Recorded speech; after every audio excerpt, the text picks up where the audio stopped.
I'm a different kind of cop.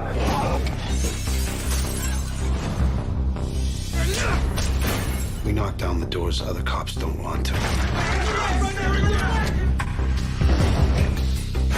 Taking fire from every scumbag in town. They didn't earn it. I don't feel bad about taking it. All about bringing force down on the street. Why don't y'all take a look at what you got going on under your own roof? I never put the money above us. How long you think that's gonna last? I don't want Vic in our lives anymore. You're investigating me? Vic Mackey beats suspects. He deals drugs. And that's just all in one day. I wonder what he's gonna do tomorrow. Everybody down!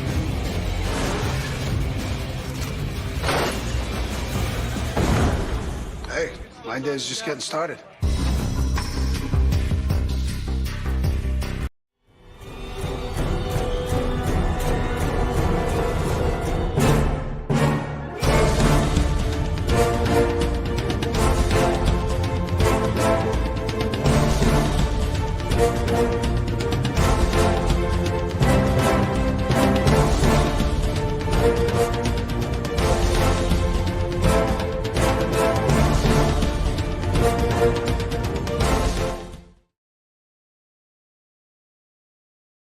Welcome to a long-awaited special edition of Chew the Fat, one of many as we begin the vast job of breaking down every episode of the outstanding television drama series The Shield, created by Sean Ryan.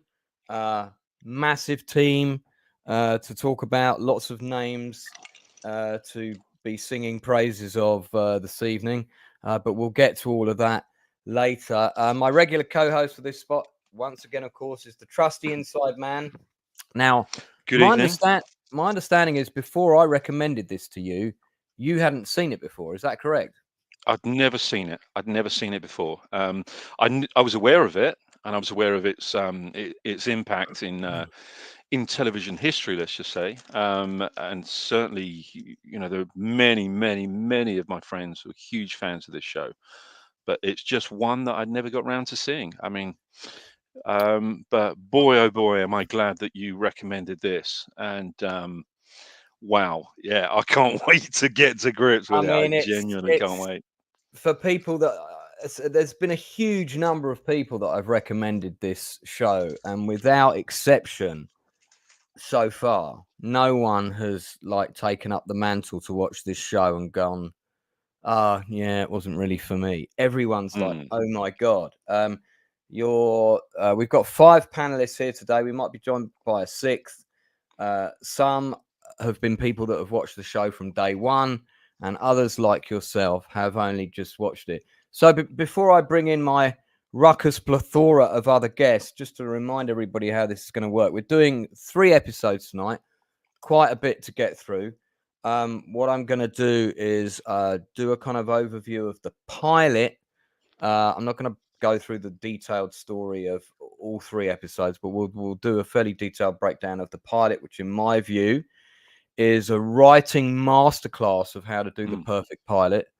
And I will get into that. And we will go through the usual categories. We will be talking about the acting and the characters, the story plot, and narrative, and then our sort of standout moments and most memorable lines of each episode, plus just talking about the show in general, its realism and so on. Now, in the time that we were growing up, myself and the inside man, obviously he's much older than me, of course, but we tended to watch the same television shows, and until The Shield came along, cop shows were very much like this.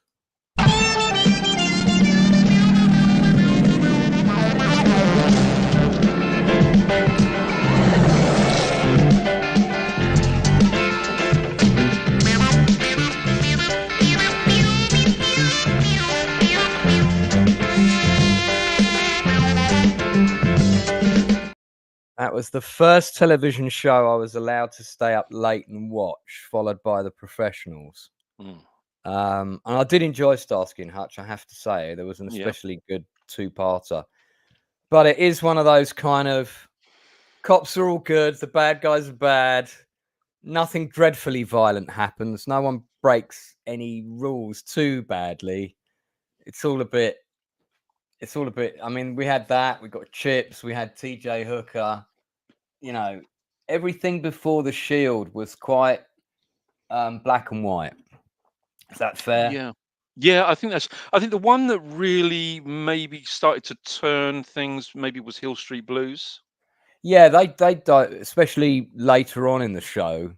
They Mm. dove into some pretty serious storylines and content, Yeah, didn't they? yeah. And it was a lot grittier as well, wasn't it? It was quite a, quite Indeed. on the streets, very sort of dirty, gritty kind of show. But yeah, I'd agree. That for the most part they were very family friendly prior to Yes, that. that's a good way of putting it. They were very family friendly. Hello to the people in the chat. We've already got 10 people watching. Do like and subscribe if you're not a subscriber of the channel already.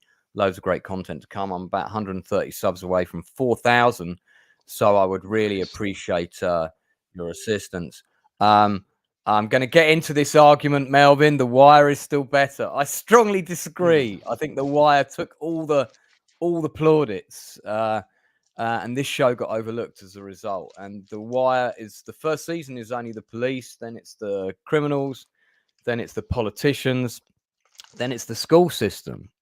So each season has a different narrative perspective. This is always told from the point of view of the cops.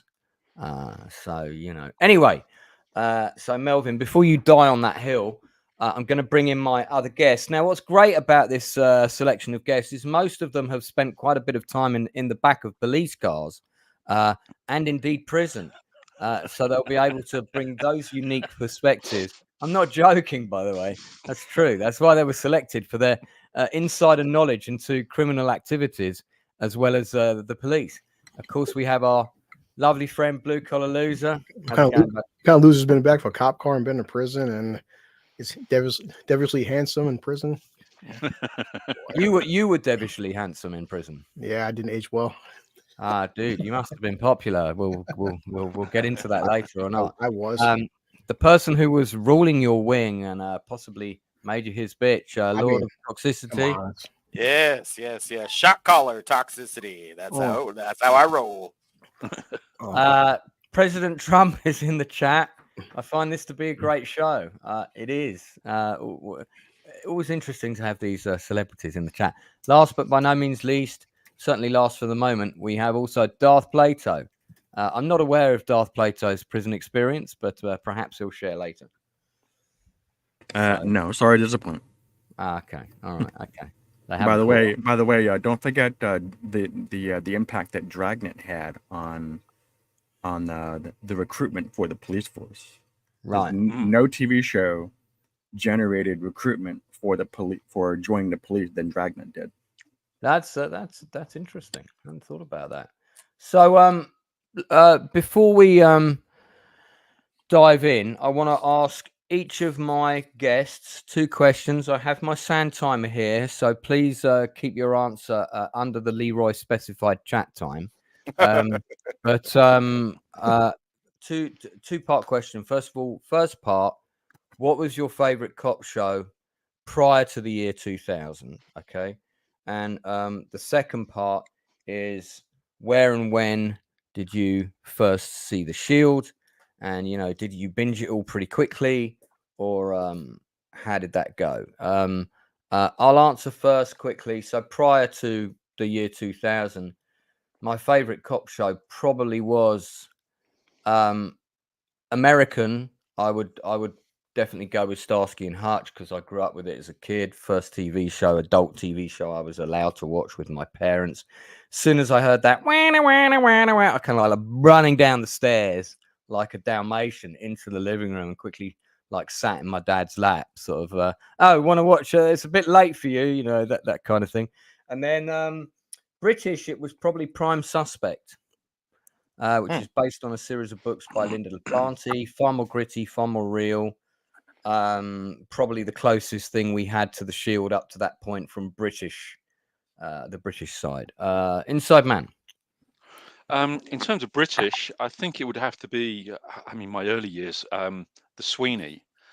Oh yeah, Yeah, and it's kind of on from that in terms of British stuff. Where it really sort of moved on was Cracker. I thought was just superb.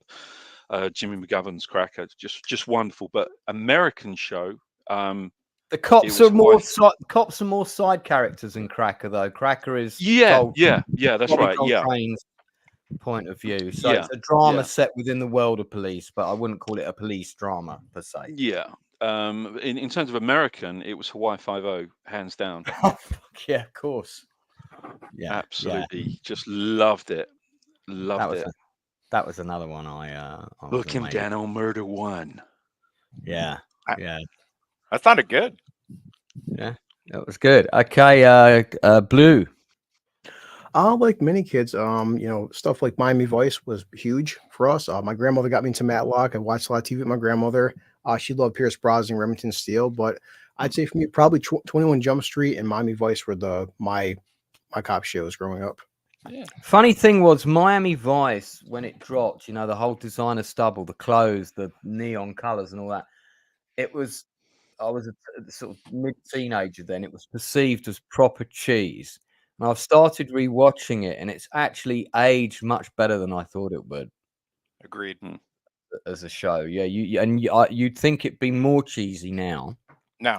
but now you look at it, you see how many things they got right from that era. It's just Yeah. because we didn't really have a perception of Mm. the Miami world, and that show gave it to us, and we were thinking, can't really be this over the top, can it? But it was. Yeah. Toxic. I think anything with Eddie Olmos in it is a winner for me anyway.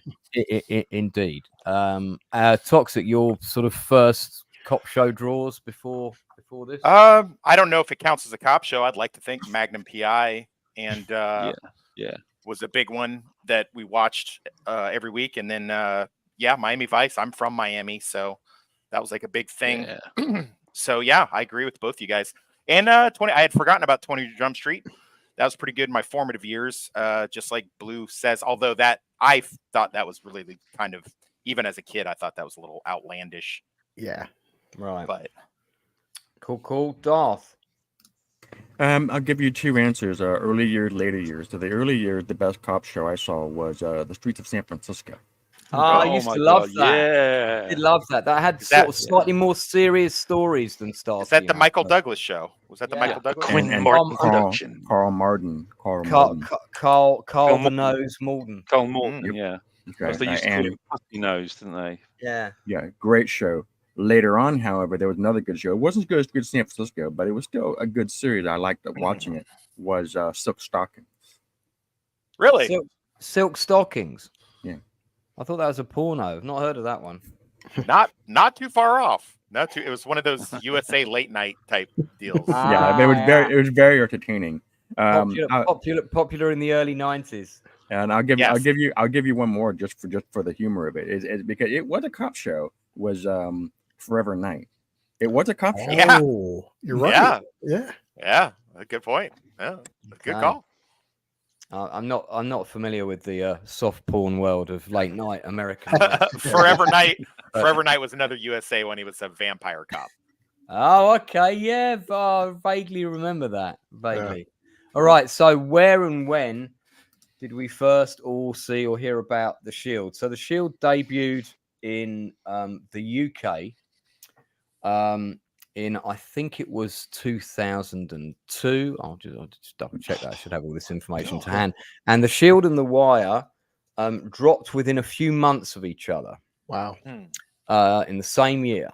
And as we know, the Wire was the one that sort of got all the attention because it was more of a slow burn, but extremely well acted, extremely well written, extremely well directed. The Shield was like its younger, noisy brother. It was proper in your face from the get-go. It had a very fast, visceral style. It was shot in a way that you were with the cops on the streets. It was like you were part of a documentary team that was following them around. So it really put you in the room. It put you on the streets of LA with these people. And it went for this sort of super hyper realism that totally worked. I hadn't seen that in a cop show before. We'd seen that kind of in Saving Private Ryan, later Band of Brothers, kind of had that style in the battle scenes. These guys did it from like the word go, And the opening, we'll talk about it in a minute. The opening 2 minutes of the right there. pilot says it all. It sets it up, the pace, the energy, everything like that. But yeah, it dropped in the UK on Channel 4 at 10 o'clock. I think it was 10 o'clock on Fridays, if I remember. It might be a Thursday, but something like that. And it came out weekly. So me and my then flatmate, we would watch it religiously. I always remember that, and I taped it. I had VHS tapes packed with episodes of this thing.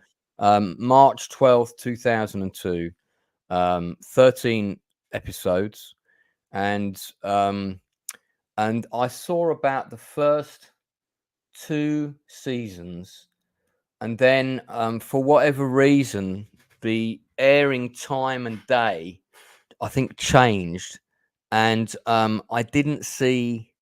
I think I saw up to the end of season 3, ultimately, but seasons 4 onwards, up to 7, I saw on DVD, and I bought them in I think around 2010. So, and the last season dropped in 2008. So I didn't see the last few seasons until 2 years after the show had ended. Wow. When I binged it all in a series of weeks, just because it wasn't available, you know. And the DVD box sets had come out, but at that stage, I was really cutting back my DVD purchases. I was sort of gearing up to get married, and you know, all of this kind of thing, all those kind of mistakes you make in life. So, yeah, so that was my experience of first seeing it was quite disjointed, not deliberately. I was totally into it. I was totally committed to the show, which is why I did track it down subsequently. It was like, yeah, what happened to that show? I've got to find out what happened to Mackie, you know. Yeah. So that was me. Inside Man, you've seen it for the first time on my recommendation, I think. Yeah. Just a week ago, or just over a week ago. And how many episodes have you already consumed? I didn't want to go beyond what we're doing. Okay. I was desperate to. I've got to be honest with you. I was desperate to, but I thought I'm going to be really strict with myself. So I had to stop myself. You know. I wouldn't blame you if you'd binged the whole first season. Yeah, I wait until we get to really Darth wanted Vader. to. Yeah, honestly, I was desperate to, but I got this this amazing box set, which is like a sort of a police file, and of course you pull out all these different. It's like a big box folder thing with a badge on the front, and you open it up, and you got all the files and everything. All the discs are in the little folders. It's terrific, yeah, and yeah, I was desperate to carry on with it, but I had to be really strict with myself because I didn't want to get ahead. I didn't want to, you know. Right. I wanted to keep it like that, you know. So doing what we're doing.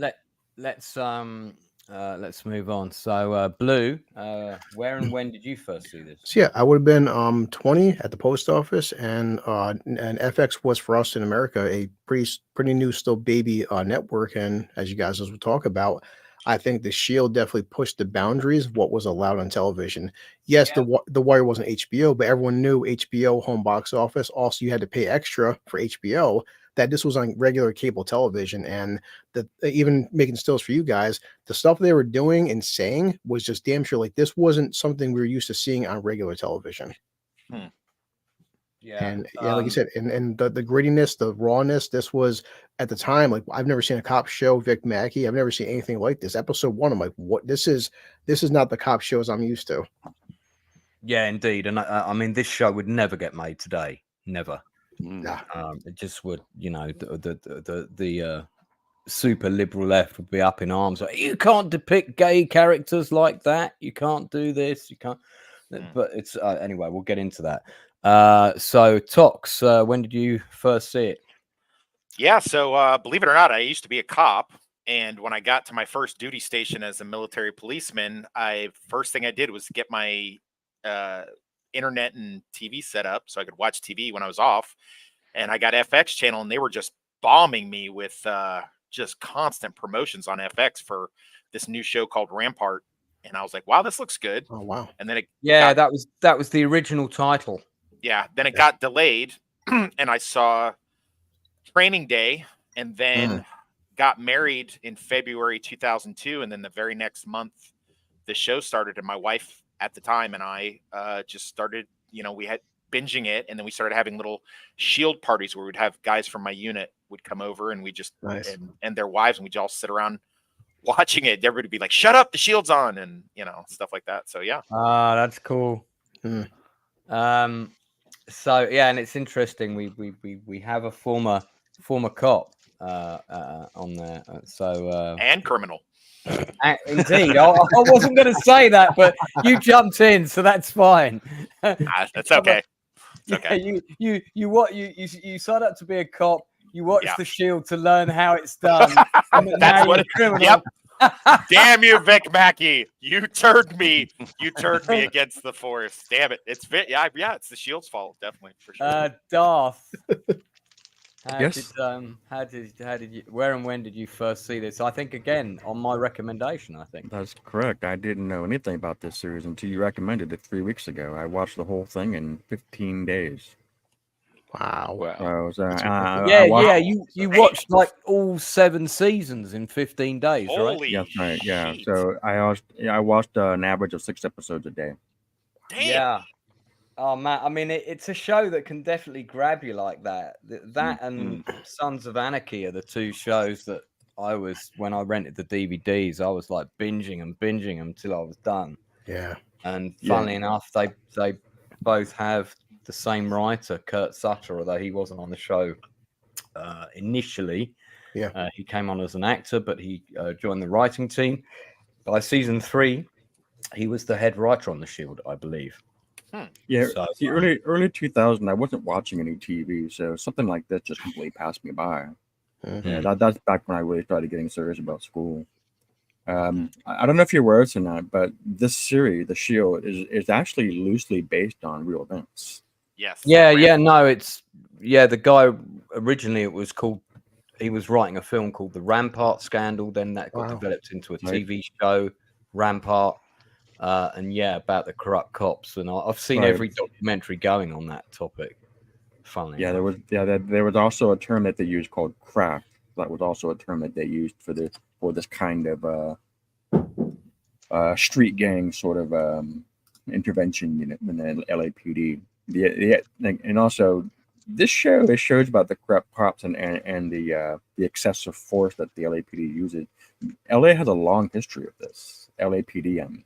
Yeah. So this isn't just something that happened in the early 2000s. This has been going on since the early 20th century. Wow. So,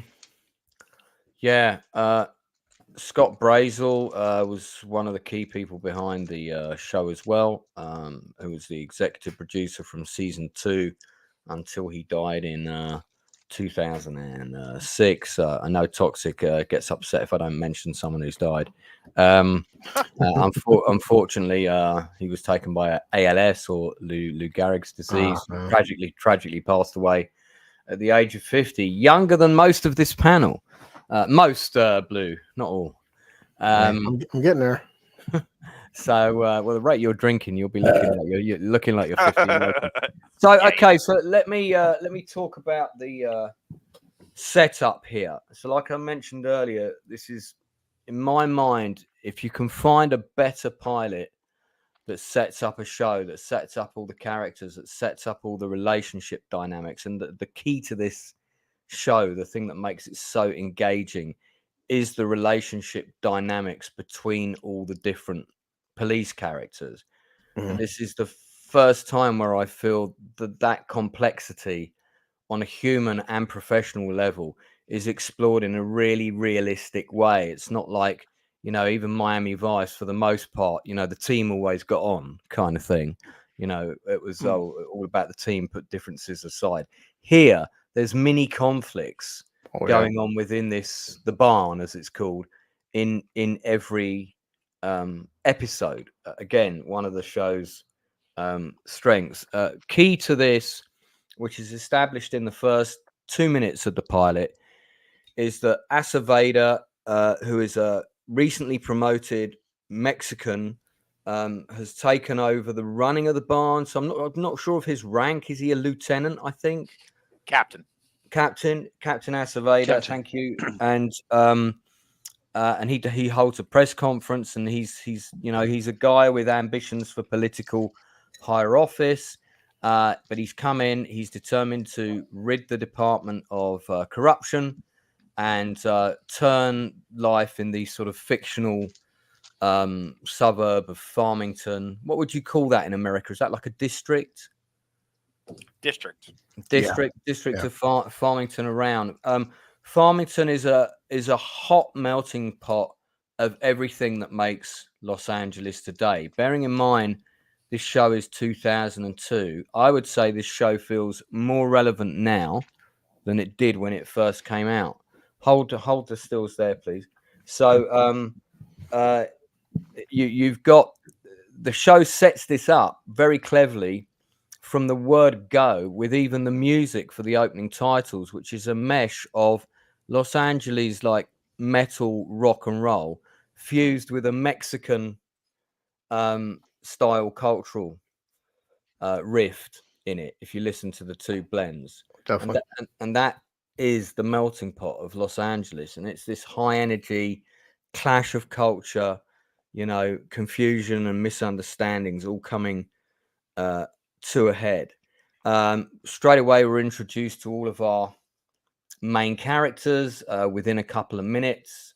Vic Mackey runs the strike team. In that strike team are 4 other officers. Ronnie Gardecki. There is Detective Shane Vendrell, Detective Curtis Lemansky or Lem, and then newly joined the team. Terry. Is Officer Terry. Is it Terry Lowe's? Terry Crowley. Crowley, that was it. Thank you. Terry Crowley. And we learn pretty quickly that Acevedo has got Terry Crowley into the team because he thinks the strike team is dirty. He thinks Vic is dirty, and he wants to get evidence on him to go to prison. And even the relationship between Terry Crowley and Captain Acevedo is a tense one. He knows this guy is doing this to score political points, and he knows that he's putting his life at risk, and he wants big rewards in return. So he's got his own vision. All of that stuff is set up at the beginning, but the heart of, I would say that the blood of the show is the stuff of the strike team, right? But I would argue that the heart of the show is the relationship between Detective Holland Dutch Wagenbash and Detective Claudette Wims, seen here, played by the absolutely amazing CCH Pounder. They're a recently teamed pair, and one of them is sort of an old-fashioned, very experienced cop, twice divorced, and Jay Carnes' character, who I've spoken to, incidentally, in chat and in messages before. Oh, wow. Nice. Yeah, really nice guy. I'm hoping we can get him to come on. He is sort of the new kid on the block. He always wears what he perceives as a sharp but obviously cheap suit. He's trying to kind of be the FBI man. He's trying to psychoanalyze everything. And he sees himself as more intelligent than the other cops that have come from a less educated background. All of that is set up in the first 10 minutes. And that's before we get on to Catherine Dent playing Officer Danny Sofa, who's another key character, and so on. So you have a mass of information in a very economical use of time. If you listen to every line of dialogue in this show, it tells you either something about the story or something about the character, which is golden rules in writing. So I want to stick with the story and the narrative first. This show is all about setup, establishing the characters. It does it really well. We will do the actors and the characters themselves next, so don't jump into that topic too much. But Inside Man, regarding the story, the narrative, the setup, couple of comments. What the stills go for? I think it's one of the most. Yeah, you can go next still, mate. Yeah, go on. Yeah, I think it's one of the most economic scripts I think I've ever seen. Really, it's as you say, if if you want to write something that's going to introduce setups and characters and relationships and story arcs, this is your blueprint. This is the one. I don't think I've seen anything quite so economical, where, as you quite rightly said, every line drives a character and every line drives the plot and the story arc. Every single line, bar none. There's no waste. There's not a single wasted piece of dialogue. It's a wonderful screenwriting. Yeah. President Trump agrees. Always fun when he pops on my channel. Whether that'll gain or lose me subs, who knows? Blue, same thing. Story narrative.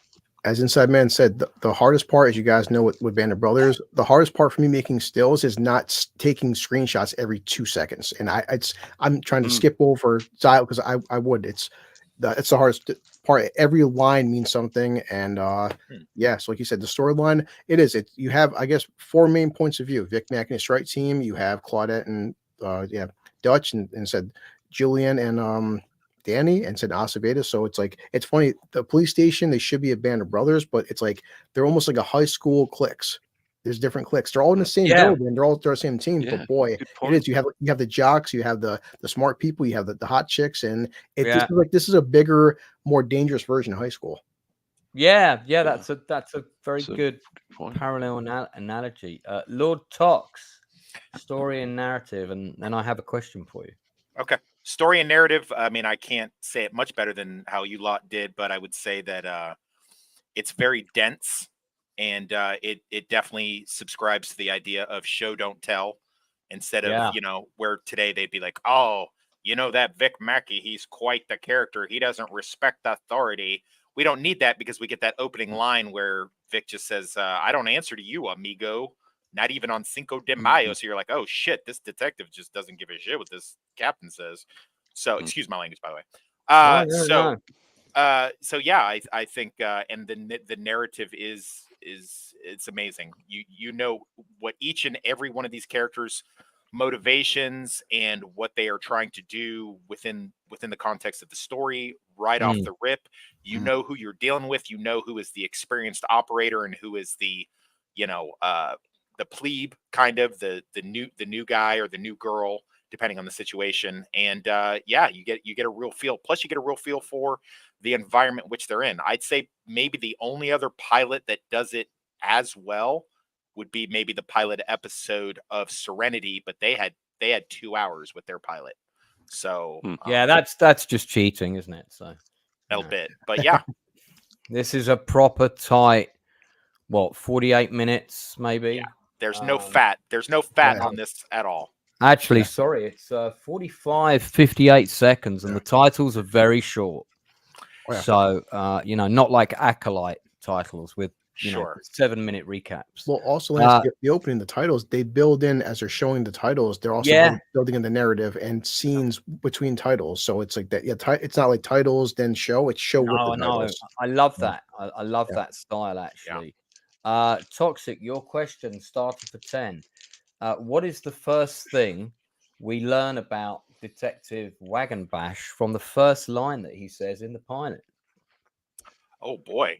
Jeez, I didn't know it's gonna get hit with a I don't know. Is it that he wants to be no, sorry, that's a fail. I'm gonna pass the question on to Darth, who's next in line. That was the scene where the lady got on her knees in front of Dutch. That's the scene you're talking about. That's after. That's after. That's after. Oh, okay. In that case, I'm going to throw that question open to the remaining contestants. Blue collar knows. Blue collar must know. He's smiling. Anyone? Yeah, Anyone? He knows. The first line out of his mouth is that he comments on the dead woman's tits. Oh my God! Yeah. Does he really? He's got a nice rack. You want to give him a squeeze? That's a nice rack, right? Oh my God, Dutch! That's right, yeah. We know straight off the bat that even Oh, though this is God. the guy who is on the outside pretending to be squeaky clean, he clearly hasn't had a lay in fuck knows how long. And he's also making inappropriate comments. So there's something about him that's a little bit sleazy. Yeah. And that, I mean, that storyline, that narrative is, there are setups in this episode that go all the way through the show, all seasons. Somebody mentioned about, Shane being the weak link in, the final season, and it was obvious who that was going to be. That's underscored in the first episode. Aceveda says we go after the weak link, and then you cut to Shane. I think that's it's in episode 2, which we'll talk about as well. So that's underscored from the very beginning that Shane is Vic's weak link, because he's the one who panics and tends to make that's true, but he's also the follower. Yeah, I mean, he's a follower, and he's loyal, but he's, he is, he can be undermined. So Darth, just your comments quickly about the story and narrative for the pilot. I can't disagree that it's the best pilot I've seen for any show. I don't disagree with that at all. Vic comes out. There's that great chase scene where they run that guy down, and it doesn't surprise me. I have a relative that lived in Los Angeles during the 70s and 80s, so I've heard stories of the LAPD.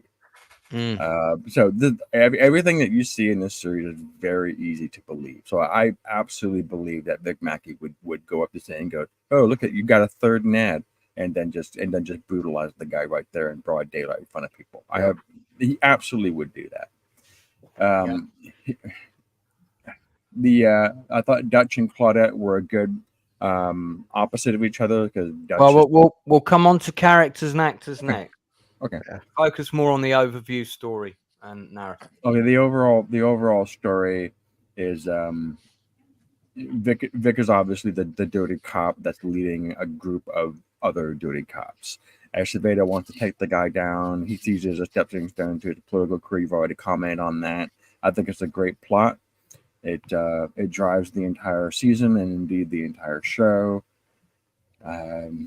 Vic is pretty much the same guy from beginning to end. We don't really see the complex. Shane's a really complex character, but we don't really see that in episode 1.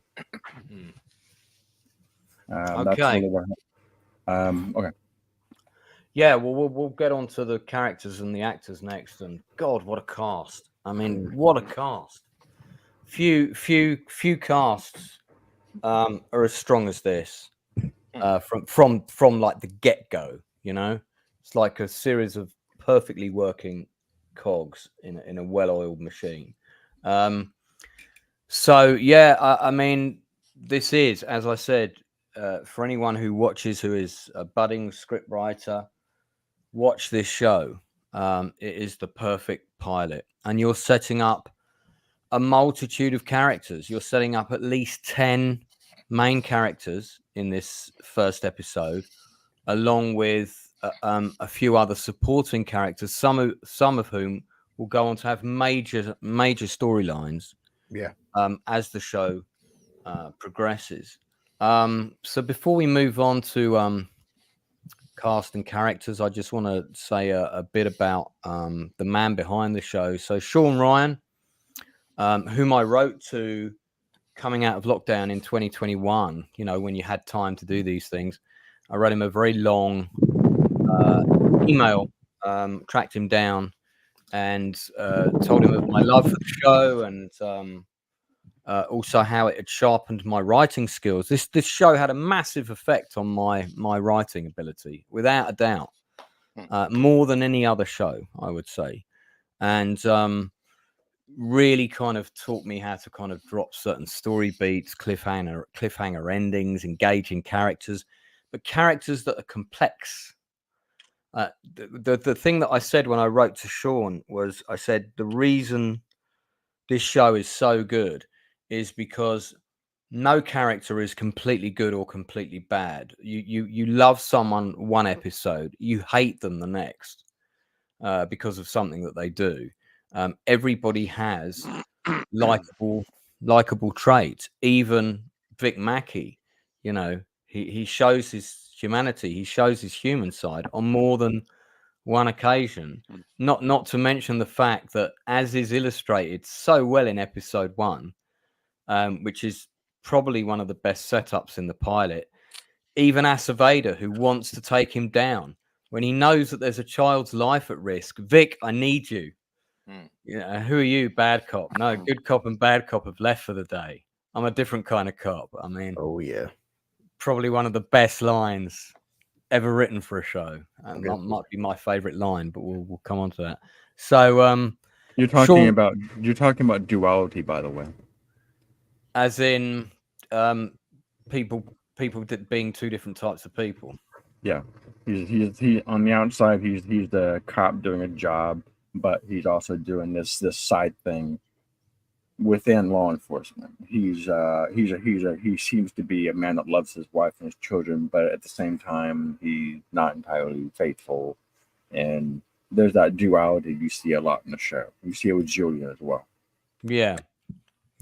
I mean, a lot of the characters have got that kind of built into them, including Wagon Batch. So Sean Ryan was executive producer for all 7 seasons, head writer and showrunner throughout the run. As I said, Kurt Sutter also, I think from the end of season 2 going into 3 onwards, had a very large impact.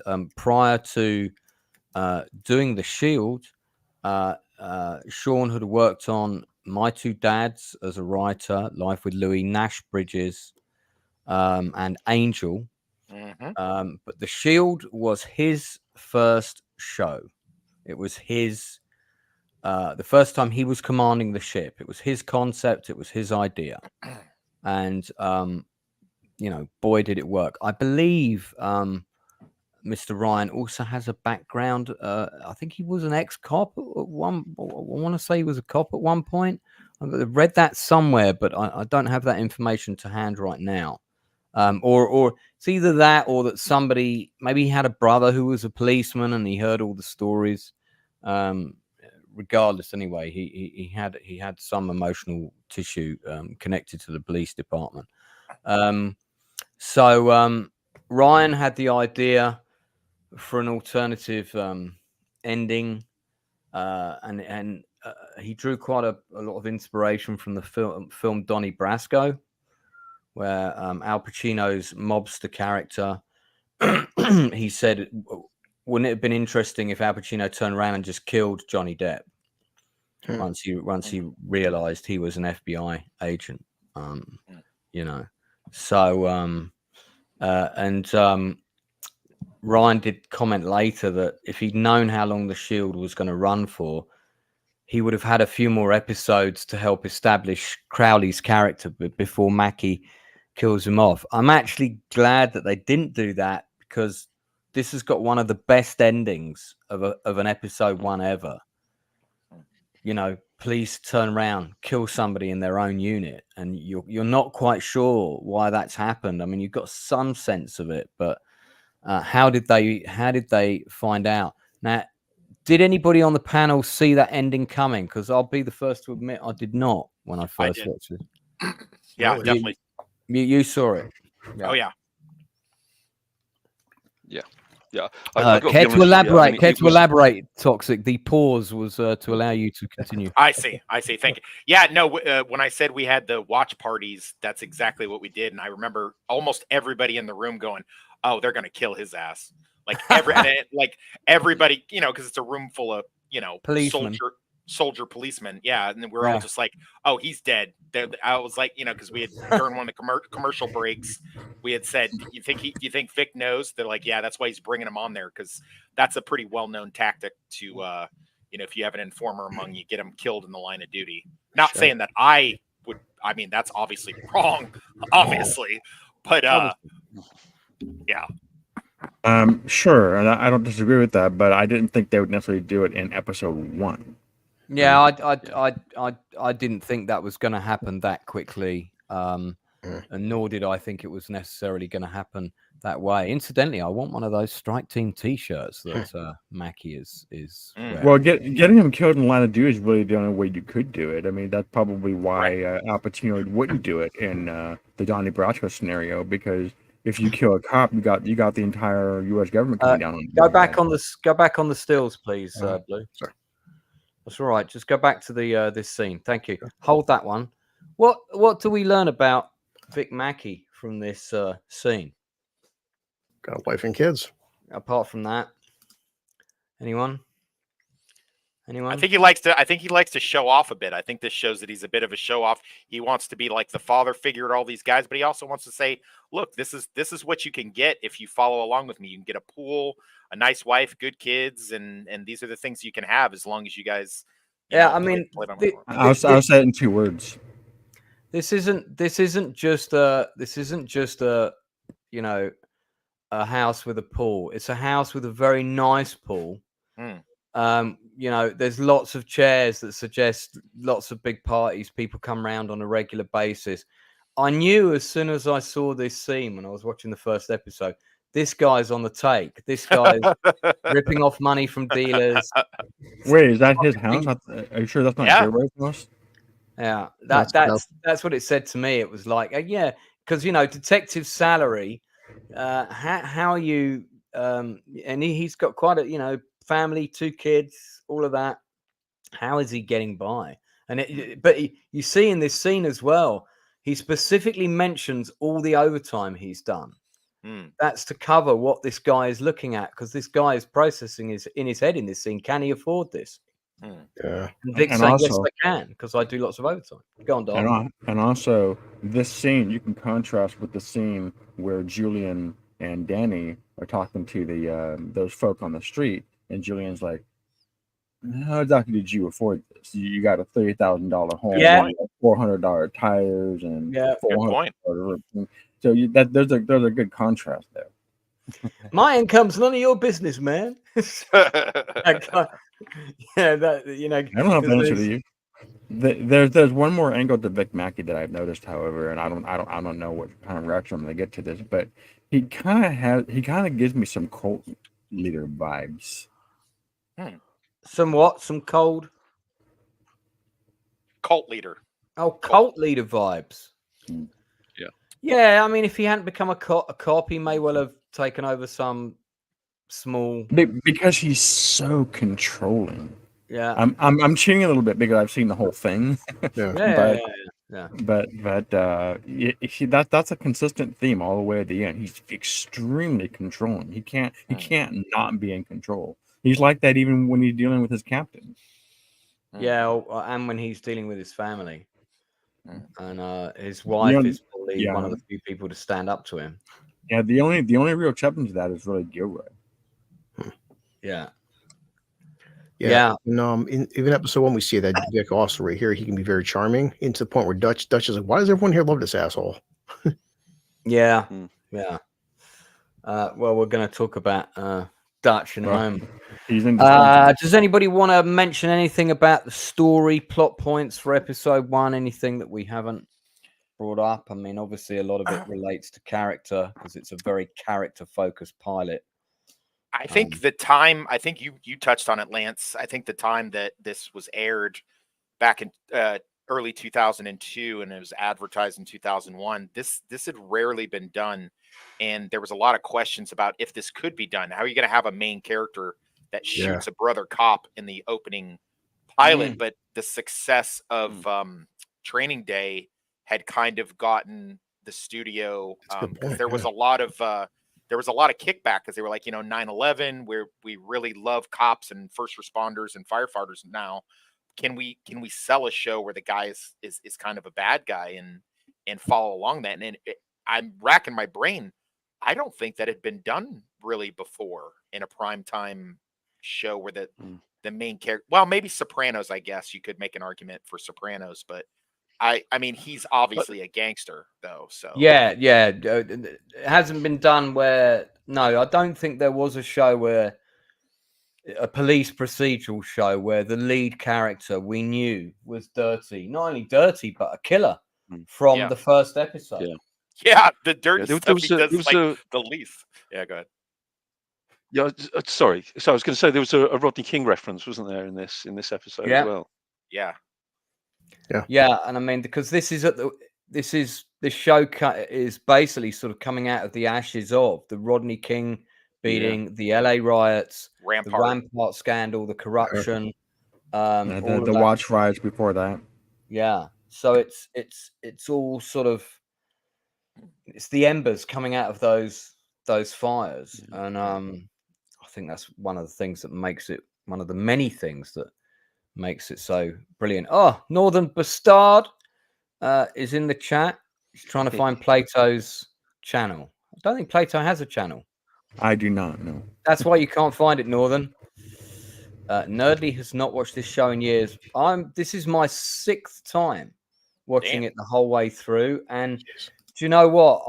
I enjoy it more every time I watch it, because I pick up, particularly with the actors' performances, I pick up little things that I missed, just beats. Sometimes it's timing of delivery of words, but it's all stuff that they've thought about. They've really thought about what their character background is and motivation is. And I'd love, if we can ever get Sean Ryan on, I'd kind of love to know, what brief did you give the actors? Was it just the script and left to them to interpret, or did you have a bit of a character beat sheet that you gave out to each person and said, this is your background before you arrived at Farmington, or this is how long you've been there, and so on. Plot-wise, we learn loads of stuff about every character. We learn that Claudette Wims she's been married twice, and we also learn that she's got a sister, and we also learn that there is a man she's got her eye on, and now she's found out the sister has confirmed that he's divorced. She's going to take action. We learned that Wagon Bash is single. He's on the lookout for a girlfriend. He's not particularly successful with women. He's, the intellectual type at school that no one ever wanted to date. Vic, the leader, of course. Shane, a bit of a loose cannon. We don't know much about Lem or Ronnie yet. I always thought Ronnie was an advisor / stuntman on that team. But David Snell is predominantly an actor, so I actually thought he was like a police advisor, so they gave him a small role. Yeah. But the main thing that we learn is, as much as Acevedo hates Vic, you have this great storyline where we learn that a kid is missing. The kid's been traded. It's kind of a sort of underground, almost semi-pedophile ring. Wagon Bosch and Claudette have different ideas about how to break the doctor that they suspect has got the kid. Yeah. Neither of them are going to guarantee success, and that's when Acevedo says, Vic, I need you. And this is at the crux of the show. It's like, when it comes down to it, who do you want in the room with you, backing you up? I mean, preferably in front of you, not behind you. Vic Mackey or Wagon Bash, I know who I'd choose. I was trying to make that point earlier. He's indispensable. He makes himself indispensable. Yeah, good point. Yeah, Claudette and Acevedo have that little scene where they talk, and she's saying, Acevedo says, what's your take on him? What's your take on Vic? And she's saying, look, most people just want to know that they can get to their car without being mugged. Yeah. Get home to find that their stereo is still there. And, if they hear about a murder on the street, they want to hear that the police catch the murderer the next day. That's so true in the UK right now. We want to know that we can live basically in a crime-free society. We can go out on our leisure time, have fun with our friends, not get mugged on the way home for our phone. If we hear about a murder like the god-awful Southport killings, we want to know that that guy is in custody. We want to know that the police caught him. We've had so many miscarriages of justice recently. We know it's not that black and white, unfortunately. But Vic is the person that seems to provide some of that most of the time, through questionable methods. Anyone else want to say anything about the story over overall, or the pilot overall, before we move on to characters and actors? I think just going back to something that Toxic said, that he said it's a very lean script, and excuse me, and I think that's the perfect way to describe it. It's very, very lean. There is no fat. There's no, nothing. If you were to discard a couple of lines in this, you would lose something. Whereas in most other shows, you can quite easily sort of take a few lines out here in order to condense the runtime. But this has been so finely tuned, and it really does leave that hunger at the end of this for what's to come. I think it's great. I love it. I love this pilot. I think it is by far the best pilot I think that I've seen of any show. Yeah. And even small things like something stupid is like, oh, Dutch, I have my ding dongs. Well, there's a reason that his ding dongs would play a part into his interrogation, but also Vic and whoever else, they're taking him because they don't respect him, but because that they don't respect him, it hinders his investigation. And just small things like how Vic and the strike team are constantly busting Dutch's balls and talking to him about, the woman's on her knees crying, and just there's constant ribbing. But it shows you at the end of the day, when shit gets serious, you do need Vic for what he is. I mean, you know what he is, but sometimes you need someone like him. Yeah. Very, very true. Well, I'll tell you, he's that necessary evil, isn't he? Yeah. And it's difficult to sort of argue sometimes, considering some of the saves that he makes throughout the show. It's like, if you didn't have someone like him, how big a mess would the place be? That's the moral question at the heart of this show. Anyway, let's move on, because we've already covered an hour, and we've got various other topics, and also we've got to talk about episodes 2 and 3 briefly. So, actors and characters. Let's talk about the cast. This is a phenomenal cast of actors that, for me, largely, they were relatively unknown. I don't think I was aware of Michael Chiklis before this. I know he'd done some pretty sort of soft, family shows and sort of the fun uncle kind of roles, that sort of thing. This was not his sort of main area of.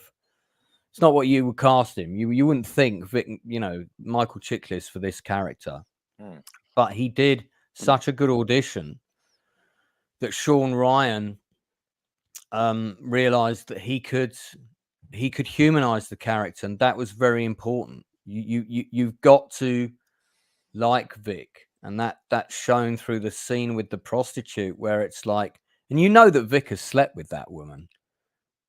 You can tell they've had sexual relations. You just know from that the way she also gives it away. Yeah, I mean, absolutely, but it's not on the nose. It's just there. It's subtle. It's in the chemistry between them. It's in the wording. And he cares about her. And I think maybe they had a thing for a while before she turned to drugs. And he's, get some soup for your kids. And he's giving her money, probably knowing that she's not going to buy soup. But so Chiklis, Detective Vic Mackey, phenomenal actor, really earns this role. But like I said before, the heart of the show are the supporting cast. I'd never seen Jay Carnes in anything.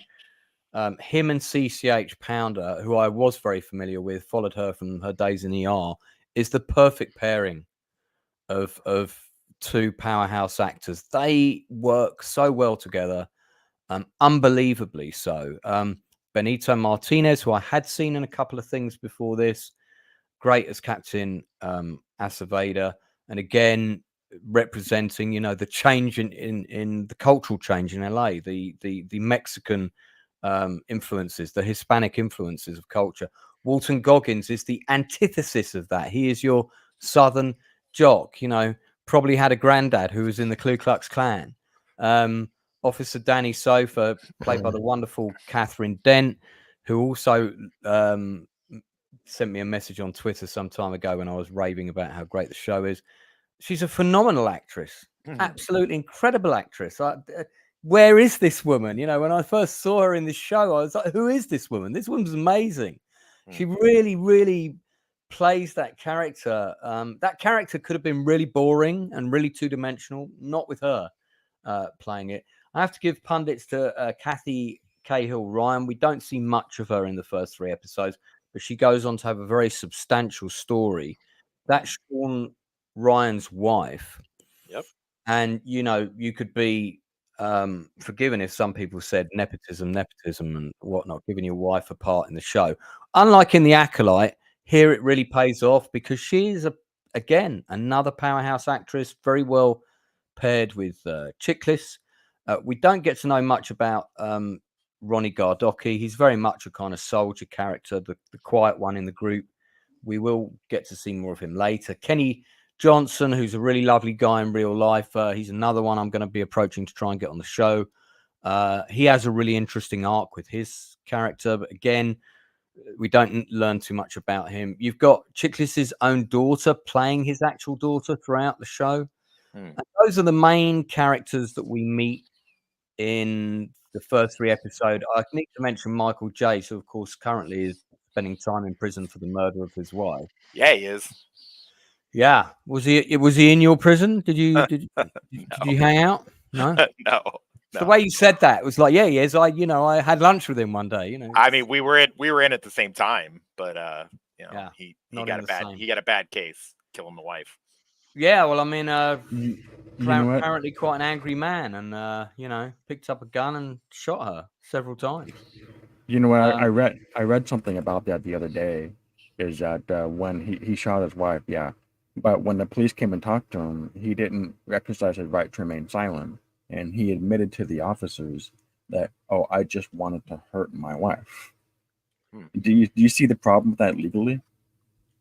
That proves premeditation. Right. If he kept his mouth shut, he probably would have had just got manslaughter. He probably would be out by now. So for any criminals watching, pay attention to Darth's advice. Yeah. You know, stay out of prison. I mean, I don't want to keep bringing that up every time. So we've said it. We've said what's happened to him. I want to focus. I mean, in terms of his casting in the show and his character, he has a fantastic narrative. Pairing him with Catherine Dent as the kind of the new cop being tutored by the older, slightly more experienced cop and the tensions between them is absolutely fantastic. You know, you have his fellow officers all kind of like jeering him on to be like one of the boys, do the rounds with the girl at the local cop bar who, you know, is known for servicing. Badge Bunny. Thank you. I'm Toxic. I'm so glad you're here to tell us these technical terms. So the Electric Goat says it proves mediation to hurt, not to kill. Darth, you can have a comeback for that later. So yeah, Michael Jace. Look, I mean, you know, just reviewing it purely as his acting ability as he is in the show, cracking actor. Gotta say.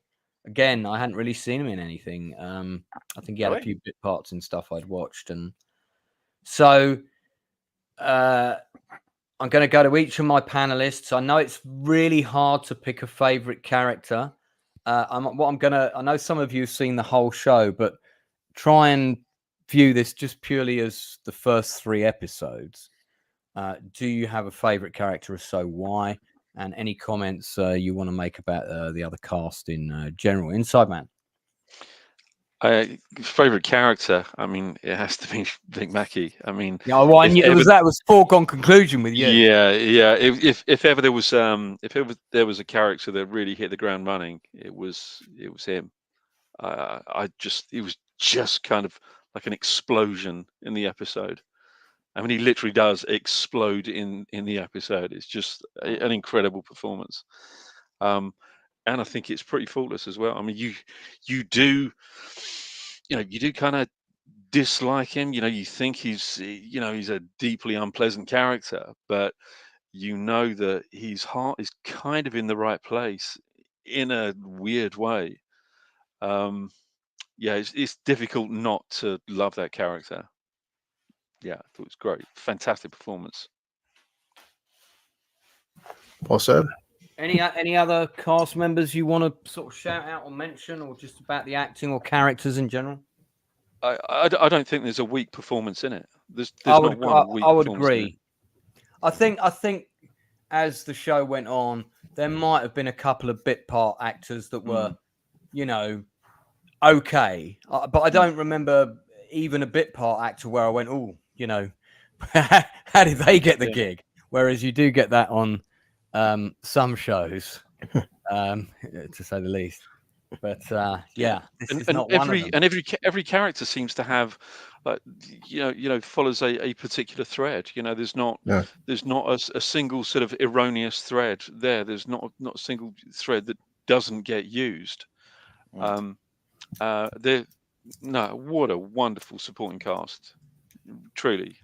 We have a poll going. Who is your favorite character? You can pick from Vic, Danny, Dutch, or who was the other one I picked? Was it Claudette? So far, Vic Mackey has scored 100% on that poll in the chat. Do remind me to check the poll before we wrap up, because I usually forget and then it's left unanswered. So Blue, favorite character if you have one, and just a general about the cast. Yeah, everything Inside Man said. Also, Lance, did you want me to show stills for episode 2 and 3 or just 1 right now? Wasn't sure. Just episode 1 for now, and we're just going to do story for episodes 2 and 3. So like everything Inside Man said, yes, Vic Mackey, episode 1, we get he does have a certain charm, charisma to him. As we get into episodes 2 and 3, it's not as clean cut as this guy's a villain. He definitely has regrets. I mean, what he does to Terry in his mind is justified, and maybe he is wrong, but it does torture him, and he is a tortured soul, and he's not, he's not a good husband, he's not a good friend, but then again, sometimes he's a great cop, and he also, what makes his character complex, even in the first few episodes, is this guy is a very flawed human being, but you're also rooting for him because he does a lot of good, and that's what makes him such a complex character, is that, damn, how he's a pure anti-hero. Half the time you want to hate him, but then you're rooting for this guy beating the hell out of a child injuring person. Yeah, I mean, I'm not sure we can say YouTube, but yeah, it's like that he is a bad guy, but you need the bad guy to catch the bad guys. That's the problem. That's what makes Dick such a great character. Is you can't, he truly is so neutral, where it's like he's half good, half evil, but he's also a very flawed, complex human being. And the entire cast is fantastic. But I think that Vic, over the course of the next 6 seasons, even the first 3 episodes, you will see how complex of a character he is. He may seem one note, but he's anything but one note. Yeah, I would agree completely. Tox. You know, strangely enough, I did not like Vic Mackey at the onset of the show. And it's ironic because most of my soldiers and fellow police officers have always, they refer to me as Vic Mackey, and that kind of always rubbed me the wrong way. I could completely understand why they would do that. Yeah. That being said, just from a show standpoint, it was the fact that I grew up watching The Commish, and at first I had a really hard time warming to the idea that he was this toxic anti-hero. See what I did there?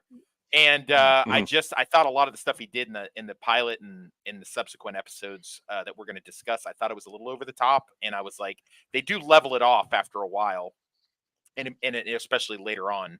But yeah, in the first few episodes, I really had a hard time with him. So no, I don't vote Vic. I actually, believe it or not, vote Claudette. And the reason I like her, besides the fact that I had seen her in, everything that's already been mentioned, including Tales from the Crypt, and such, she's just such a, I always believe her in every role she's in. I always think whatever role she plays, she's that person. And I like the fact that she kind of navigates between Aceveda. She knows he's the brass. She knows he's kind of a political guy. And she knows Vic is this kind of, rogue element, whatever, but she knows he gets stuff done. And I like... She's the bridge, isn't she? She's the bridge between all the characters. Yeah, and she's a... And I like how she handles that. I like how she handles Dutch, because Dutch needs handling. I like the old school cop thing that she does, because that is how I was trained by an officer like her. So who brought that kind of old school, just, hey, this is how we're gonna do this, and this is how it needs to get done, and she knows the difference, and she's I like that, and I think she has one of the best arcs in the series. But of course, we'll just talk about these couple. But yeah, Yeah. I'm a Claudette fan all the way. Yeah, my favorite character. It's a toss up between Dutch and Claudette. I absolutely love them as a pairing. I think Me too. they're Me too. yeah, they're the best pairing in the show, and also the way that they kind of, they're there for each other at different times. Sometimes Dutch is, not very often, but sometimes Dutch is the hero. He is the guy who comes through. He has his great moment later in the show. We'll get to it probably sometime next year, where he catches the serial killer. Yeah, he's a great character. So it is between him and Claudette for me. I love them all. It's quite hard to choose one. But yeah, I want to talk about the supporting cast that are in the pilot, because I think there's a few shout outs we should do. Now, Max Perlich, who plays the guy who gets caught with the VCRs, you guys probably recognize him. He's been in absolutely loads of stuff, and he was in like a lot of teen comedies when he was young. But interestingly enough, he was in Cliffhanger. Yep. And so was Dennis Forrest, who is also in this episode. Dennis Forrest plays the guy who's the drug guy who's killed his wife and doesn't realize it. That is actor Dennis Forrest. Dennis Forrest he sadly died. He committed suicide in 2002. So not that long after this.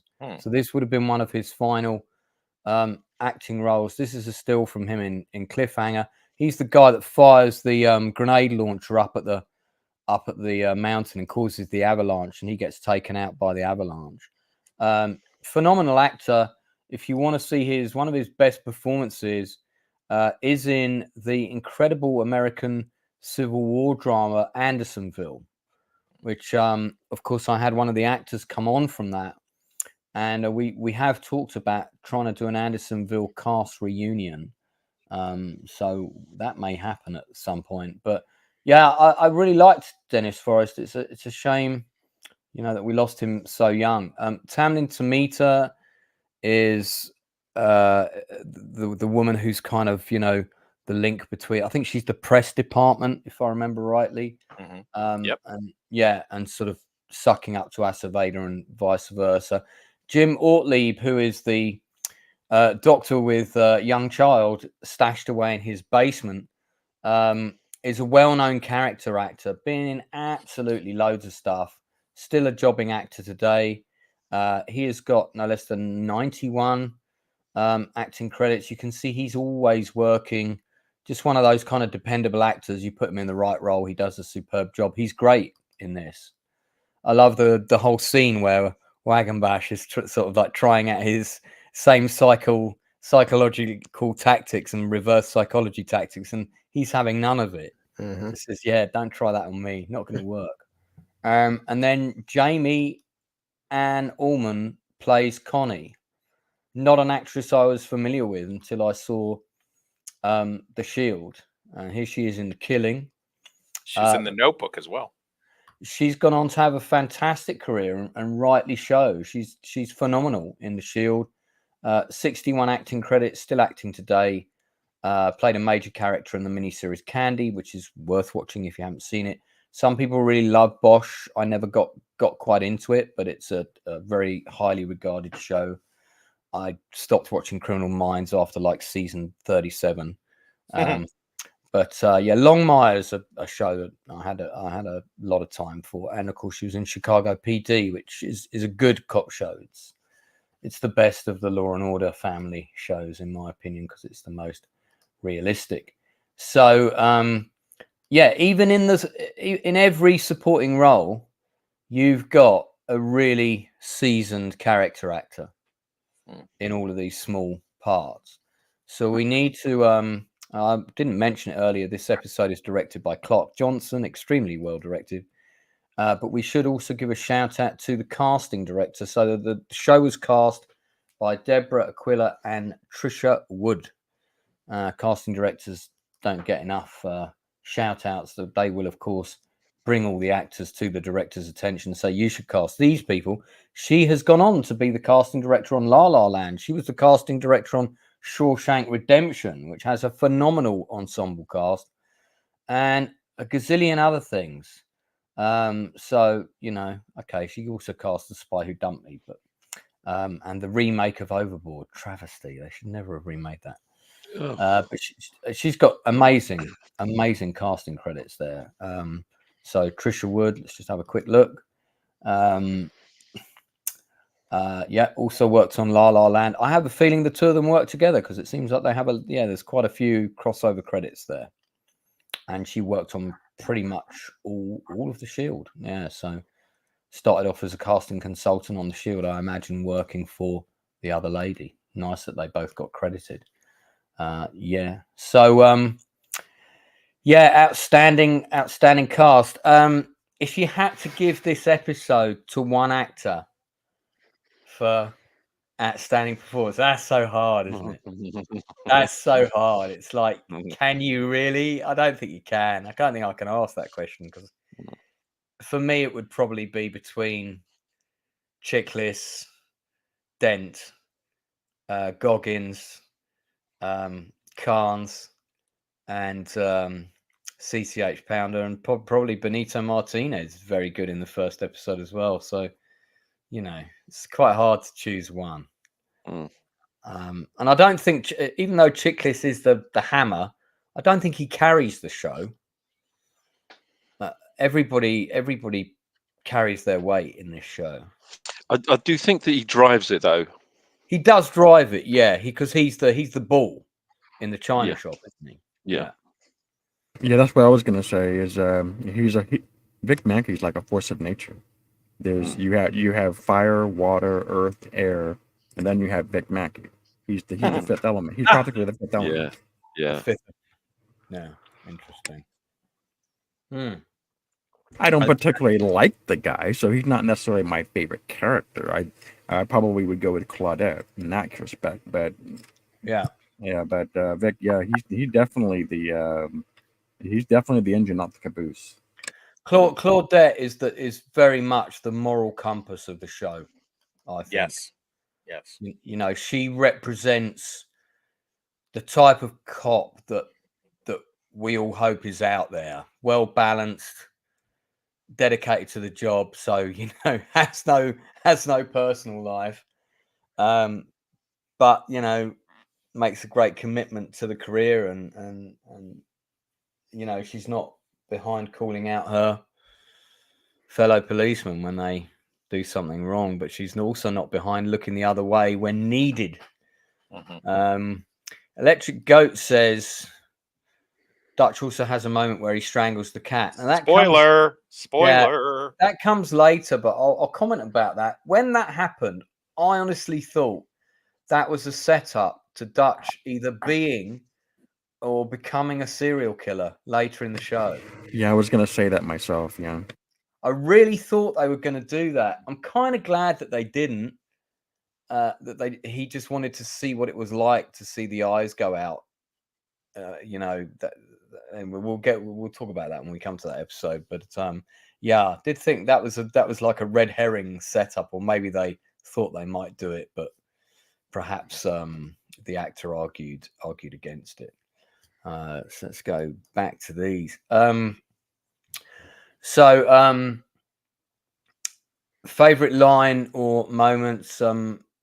It's a toss up for me between the ending. In fact, the ending is probably the most powerful moment of the episode when Crowley gets shot, who's played by Reed Diamond, who we should also give a shout out to because he's very good in the pilot, and he comes back in the pre-pilot episode. And then I think, the line, good cop and bad cop have left for the day. I'm a different kind of cop would be my favorite line of episode one. That was mine. That was mine. Yeah, that was exactly mine. I was going to say exactly the same thing. Yeah. Do you have a favorite moment or anything else? Favorite moment. I know this is a weird thing, but it's Yeah, it's the ending. Yeah. When he when he kills him. Well, it's just it's gobsmacking, isn't it? It's Yeah. you don't I mean, I see it kind of coming. had no. I mean, I kind of had an idea that something was going to happen, but as others had already said, I didn't think it was going to come this early. I really didn't, and I didn't think that. I thought it was going to be a little bit more subtle than that. But it I thought it was. was. I thought it was going to be a bit like Serpico, where that Yeah, time where they yeah, go and raid that apartment, and yeah, he's like stuck in the door. I thought it was going to be something like that, yeah, so that the actual bad guy did actually kill him. yeah, yeah, Um, yeah. But it was. Yeah, it was shocking. It was shocking to have happened so soon. Yeah, it's an amazing moment. Yeah, it's kind of like the sort of catalyst moment, I think. yeah. Yeah. Blue. Yeah, cliche, but yeah, Vic Mackey's just saying, yeah, good cop, bad cop. I'm a different kind of cop, and that's my favorite scene because, not political, but as a father, and even before as a father, I feel like overall our system is very flawed, and we take it way too easy on people that harm children. And just seeing Vic Mackey do that, I mean, for my money, the guy was, they underplayed what I would have did to the guy. So that's why I liked Yeah. Vic Mackey doing that because, and yeah, it sets up the dynamic which we will see for the rest of the series. That even Aceveda, as you said, Lance, much as he hates this guy, he knows that Claudette and Dutch, they can't get the job done, but Vic will. Yeah. Okay. Yeah. Tox. Favorite line would be Mackey's not a cop. He's Al Capone with a badge. Good line. I like that. I like that That's line a good a lot. line. Yeah, that's a good line.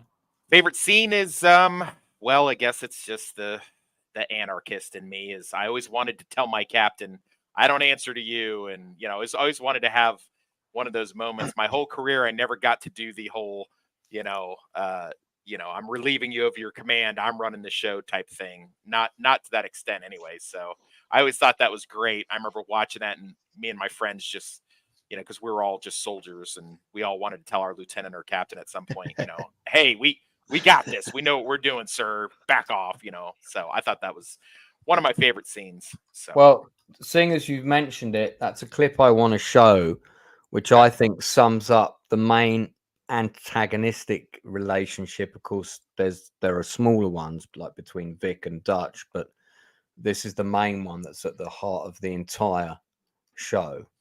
I'm just going to play a short clip. It's not a request. Tomorrow morning.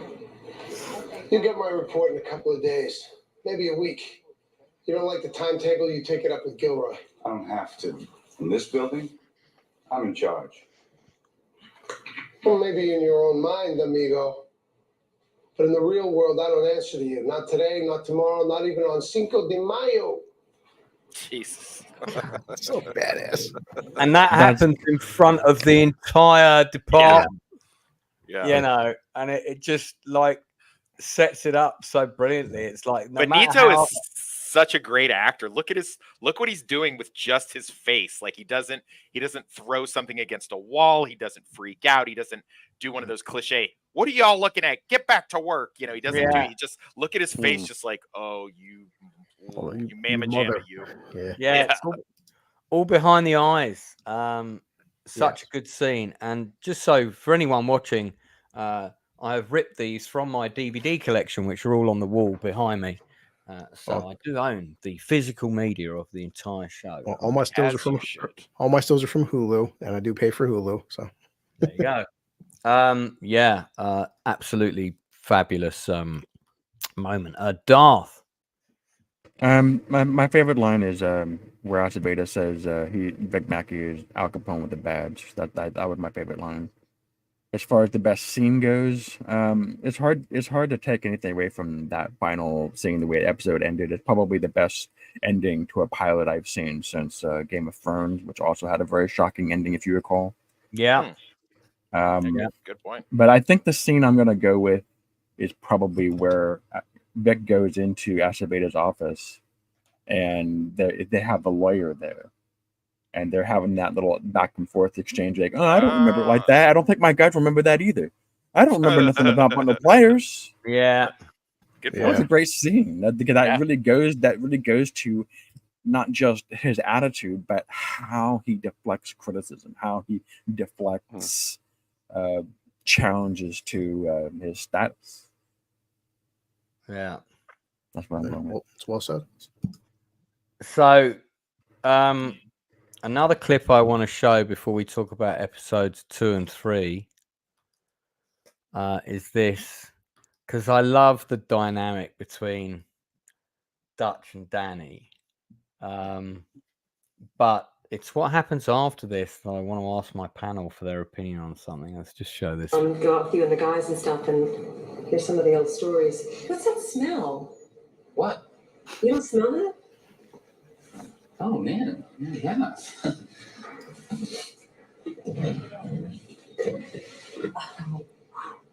What is that? It's dog shit. Jesus Christ. All right. Whoever did this better clean it up right now. Oh, it's you, isn't it? Hey, you clean this up or I'm going to shove it down your throat. Hey, you got the wrong guy.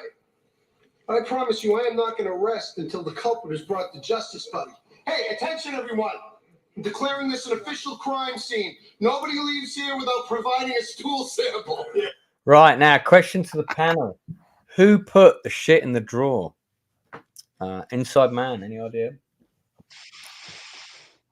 God.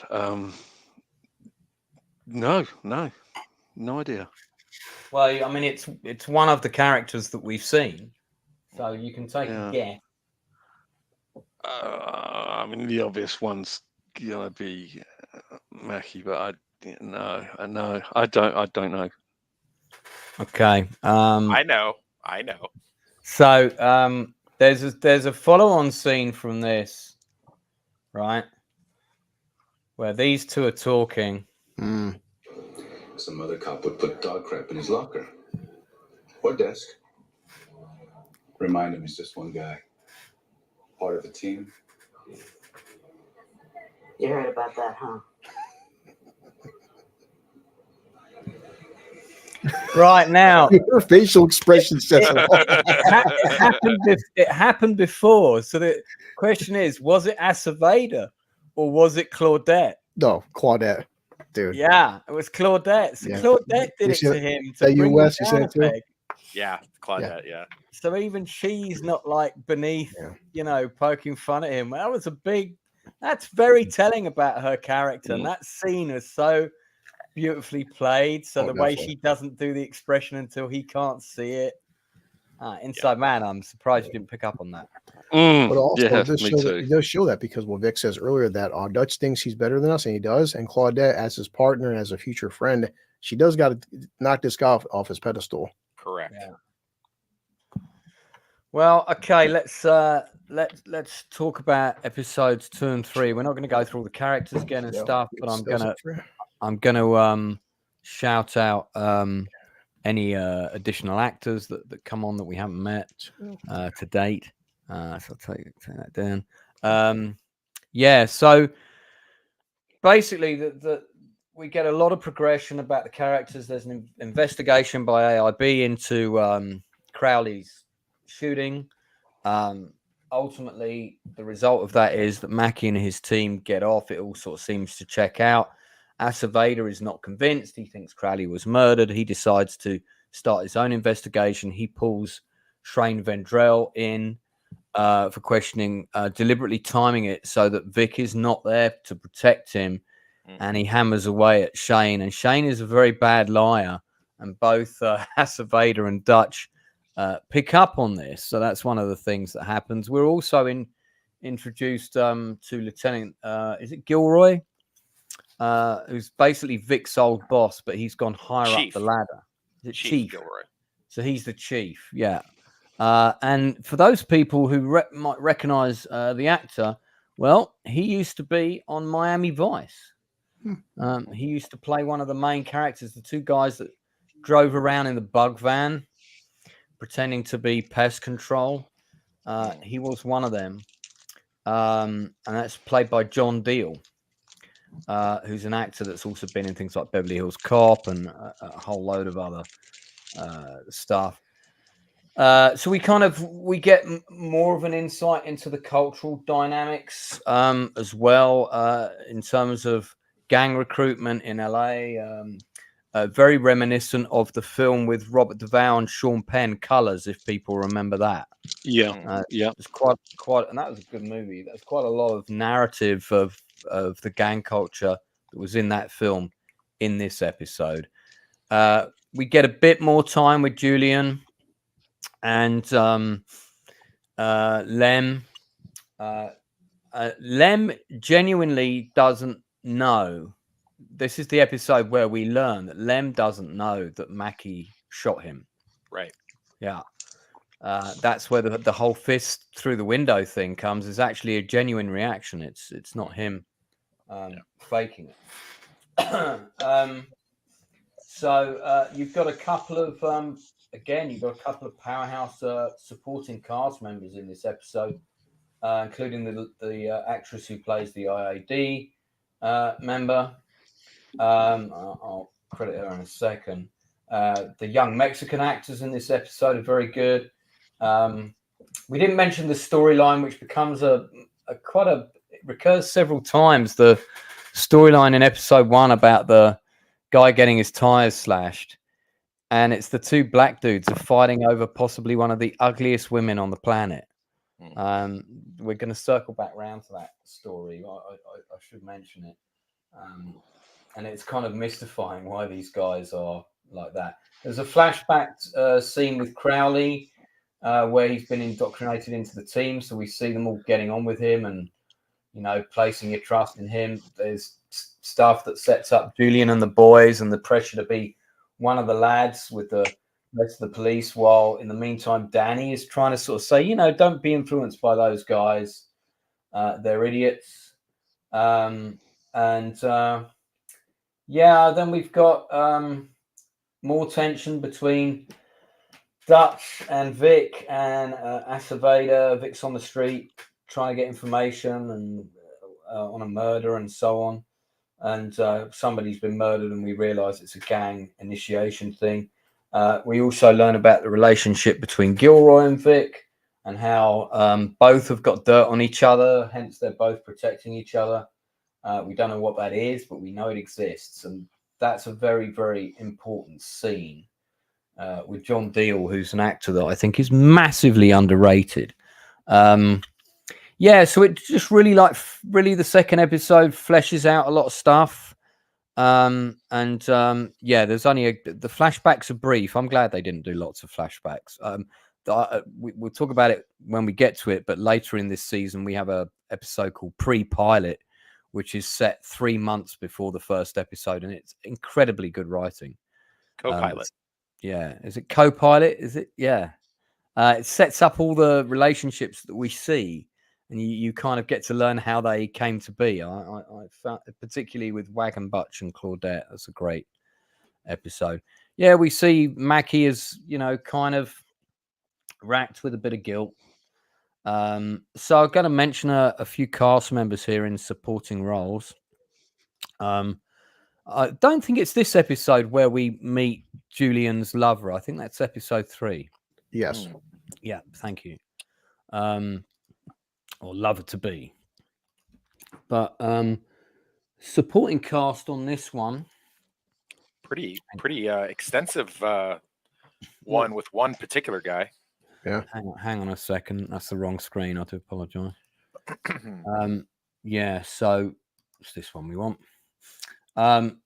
You've got Guy Torrey, who's been in loads of things. He's a really good actor. Frank Grillo got a small role, of course, and he's almost A-list. Iona Morris plays CCH Pounder's sister.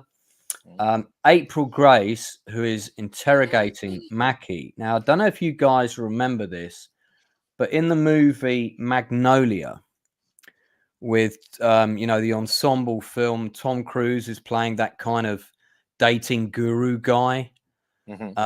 It's Tom Cruise's best performance in a film by a mile in an ensemble piece where he's not the lead, nor does he ride around on a bike. April Grace plays the reporter who talks to him and gets beneath his skin when she talks to him about his dad, and he's like, "How did you know about my dad?" Because he kept all that information secret. Really, really good scene. She's fucking awesome, this actress. I don't understand why we're not seeing her in bigger roles. Lots of really good supporting cast, and like I said, John Deal. I'm going to show a scene with John Deal in just a second. Juan Garcia plays a sort of Mexican lawyer, possibly slightly corrupt. So we get a sense of that internal politicking going on, which again sets up a lot of stuff that's coming up in the future.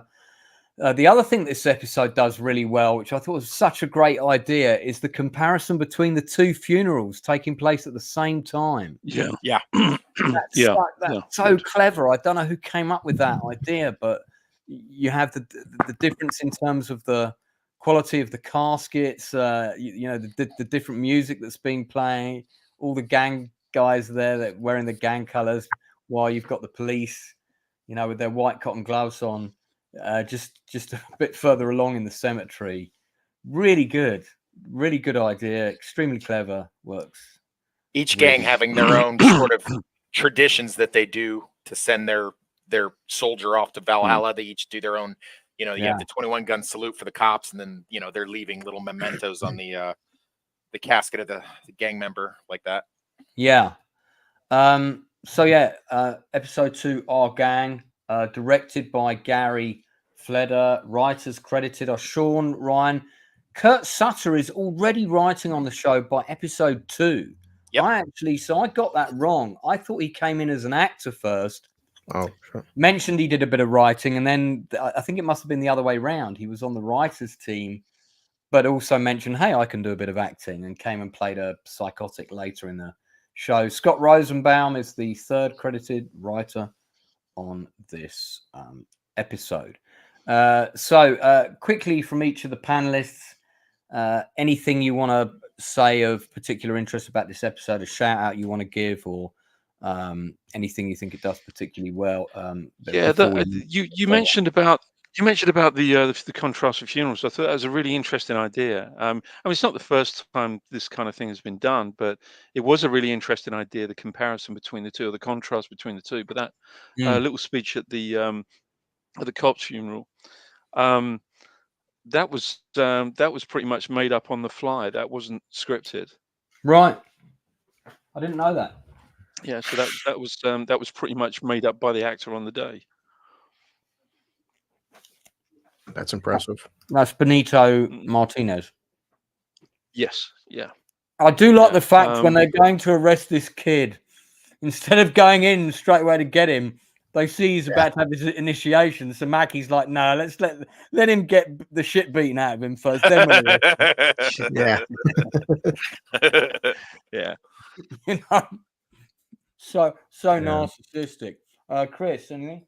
Yeah, I mean, there's so much to dissect. I'll just say, because we don't want to spend too much on each episode, but yeah, Vic, like I said before, the fact that he did it, but you can tell he took no pleasure in what he had to do to Terry, but in his mind, it's like, listen, I have a wife, I have a kids, Shane, the whole team. I'm not going to let this guy, but he says it to Shane during the funeral, like, this guy was a rat. And number one, or toxic knows this, anybody, military, not military, gangs, whatever, you don't rat.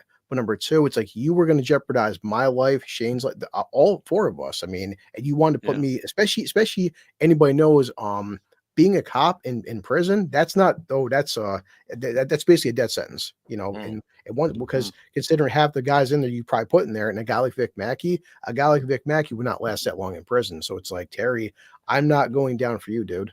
And that's just but he didn't like enjoy killing Terry. It's like you can see in his fucking face. It's like he's pumping iron, man. He's hitting the bench press, like it's torturing him. But like I had no fucking choice doing this. Yeah, great. Tox.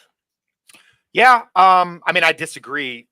I don't disagree that it's a great scene, and I don't disagree mostly. I mean, I disagree fundamentally with Mackey, and that he didn't have a choice, because we're going to find out later down the road that he had all the choices. He could have done things so much differently. And he just liked taking shortcuts. I do like the fallout of this stuff, and then they don't hammer it to death. I like the fact that Aceveda, he's not just a politician. He's a good cop. He's a smart detective. He knows exactly who to go after in the strike team. He knows exactly what to do. He utilizes his resources.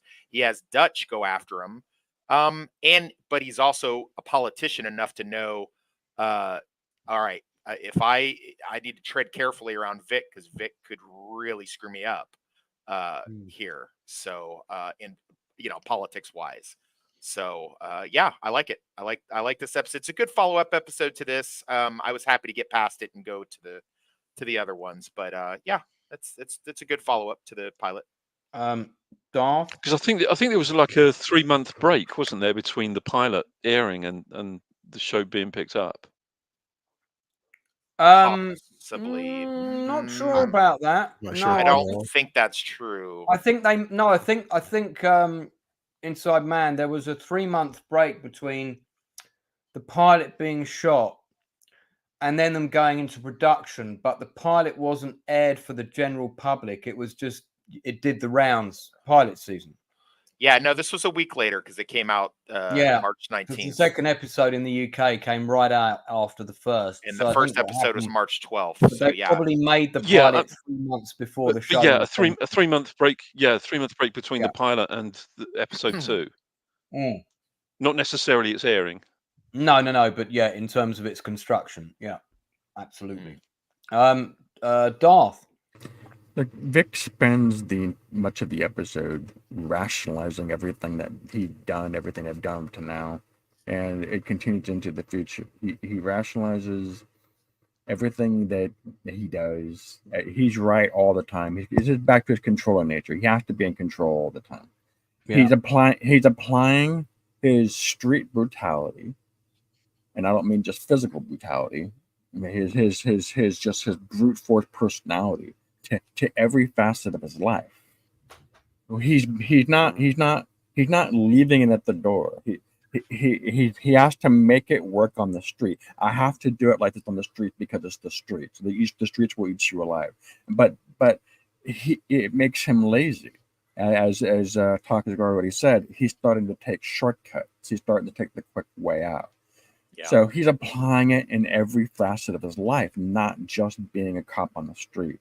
And what does he do in response to that? He rationalizes things, and that's what we're seeing here. I want to make a little comment about the funeral scene, about the comparison between the two.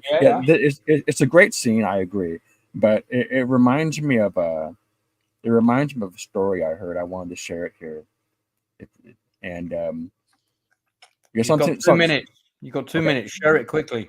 Okay.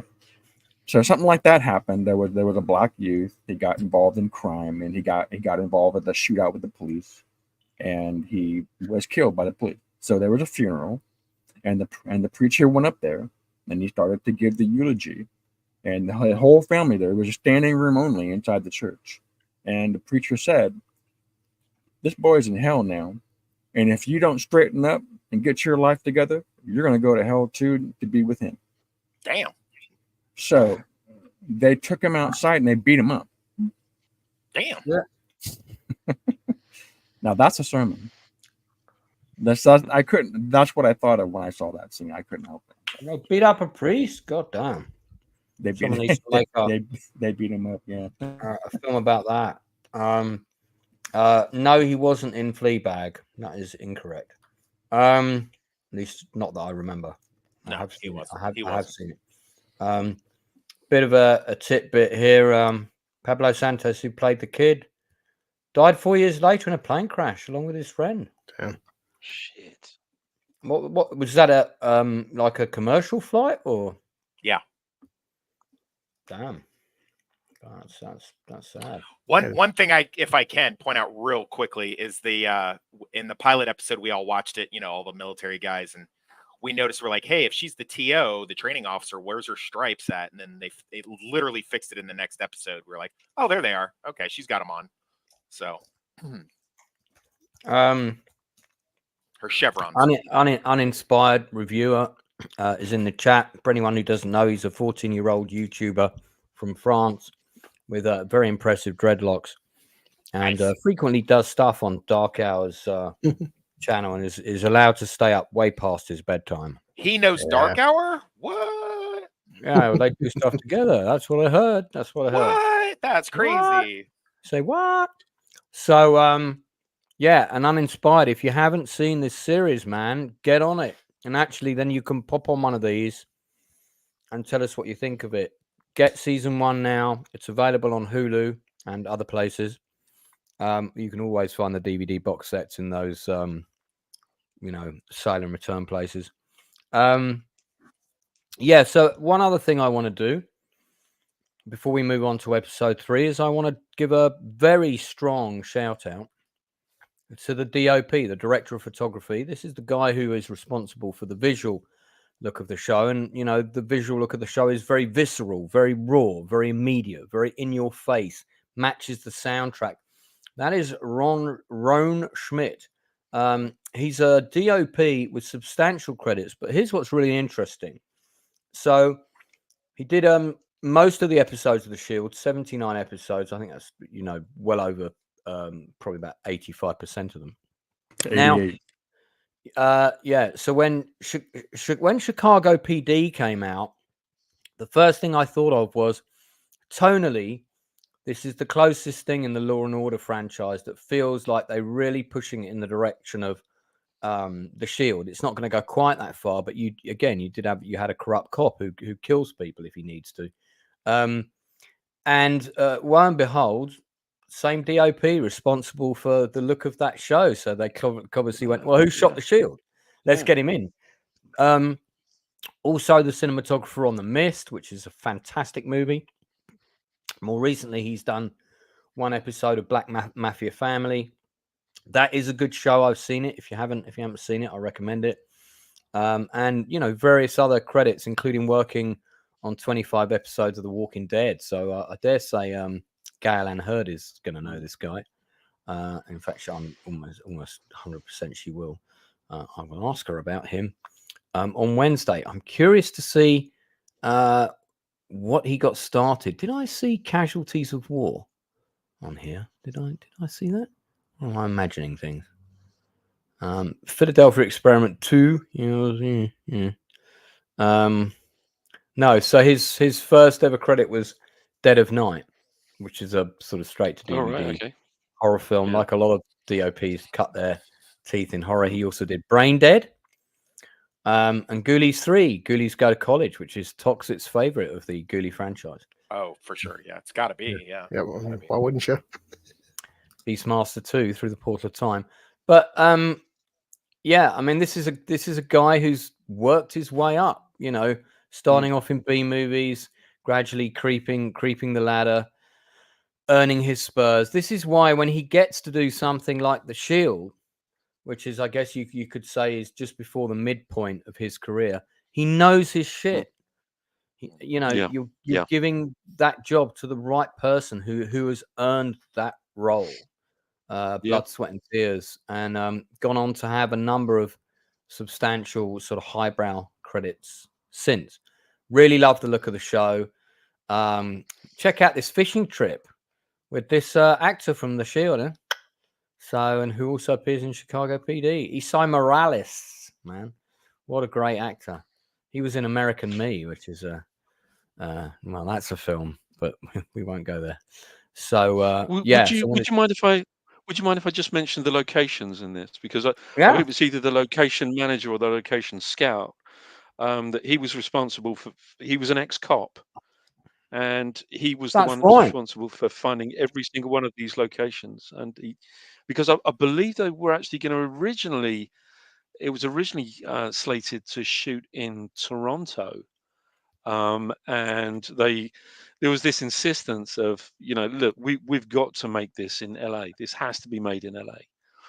And the guy who was, I'm not sure if he was the location scout or manager, but like I say, he was a cop, and he said, actually, it's funny, you got something in this script that sounds very much like very much like a case that I was working on, and the bust went down in this location, and there was another bust that we did that went down in that location.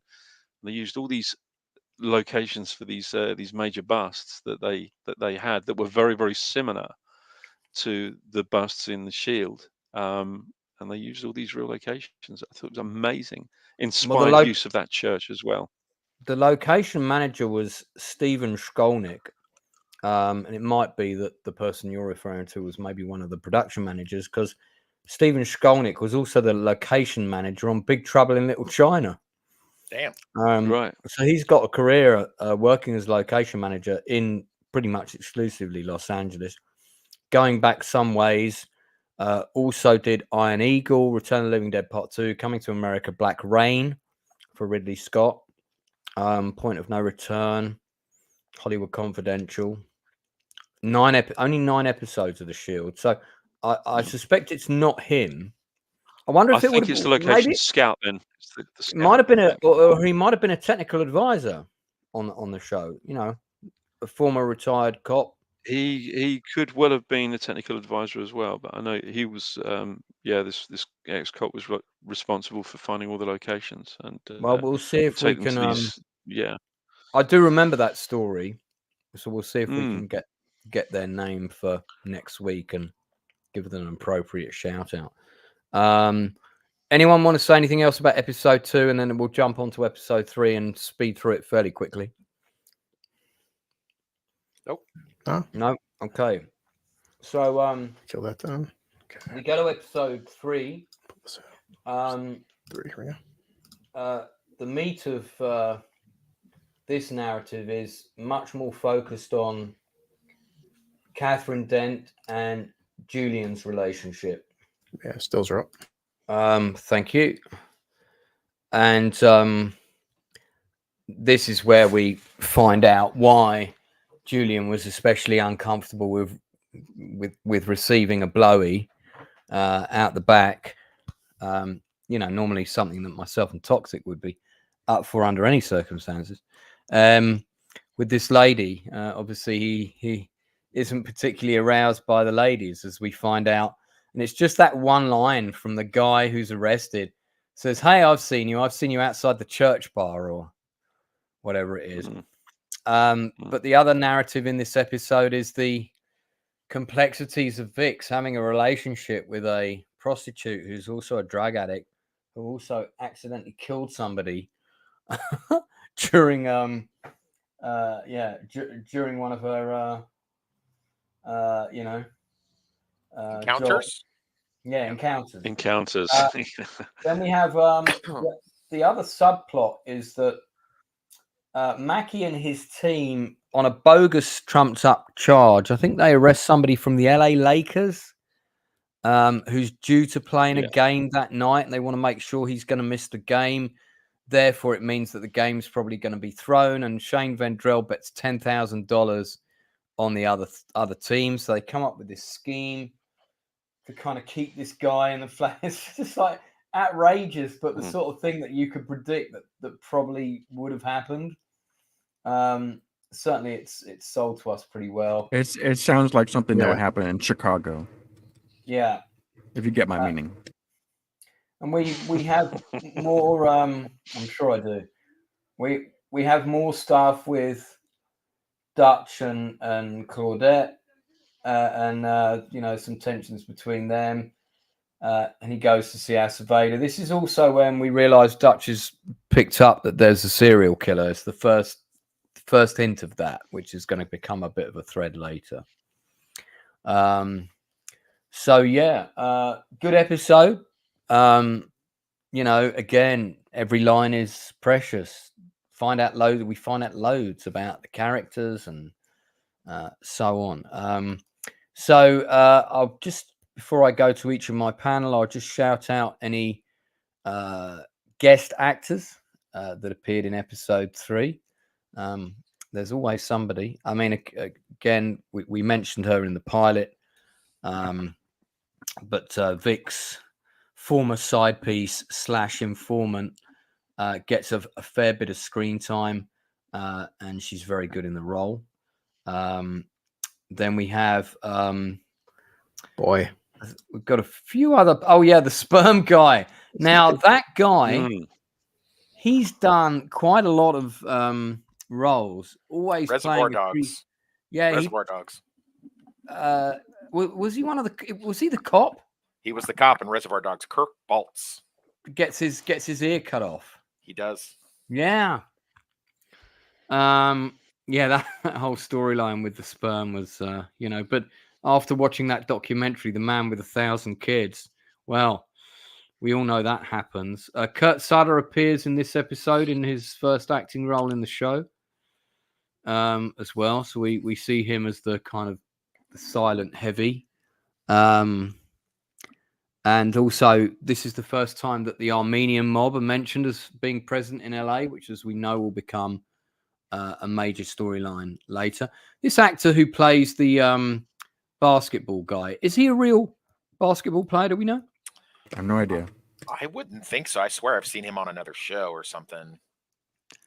Is it? It's no. He plays a secret. So we have Chris Williams as a guest actor playing an agent. Is it David Raben? Is it Van Bro? Is that the name of the character? I think it's no. He's he's the guy with the eye patch in the wheelchair. Mackey's informant. Okay, so I thought this actor was good. Yeah, he's good. He played the role really well. Again, supporting cast always need to be good. And then I don't think there's anybody else. Rico Bueno played Jesse. There's a really great supporting character in Yena Lano. Which role does she play? She is the little basketball bunny that comes over to service.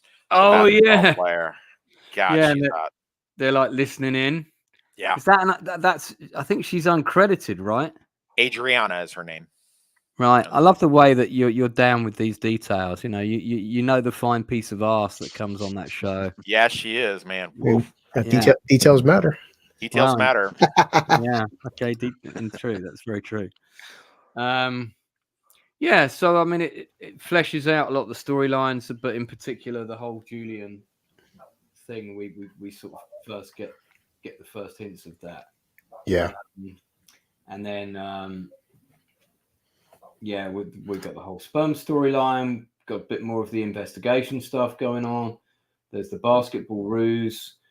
There's more information on what's happening with Vic's kid. That's an important narrative, that the kid is autistic. Something's wrong. Yeah, and he's severely autistic as well.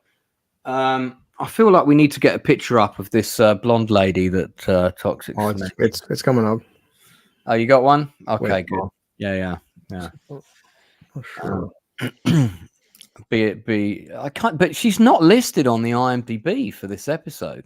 That's yes, she is. Playing tight. I can't see her on the cast list.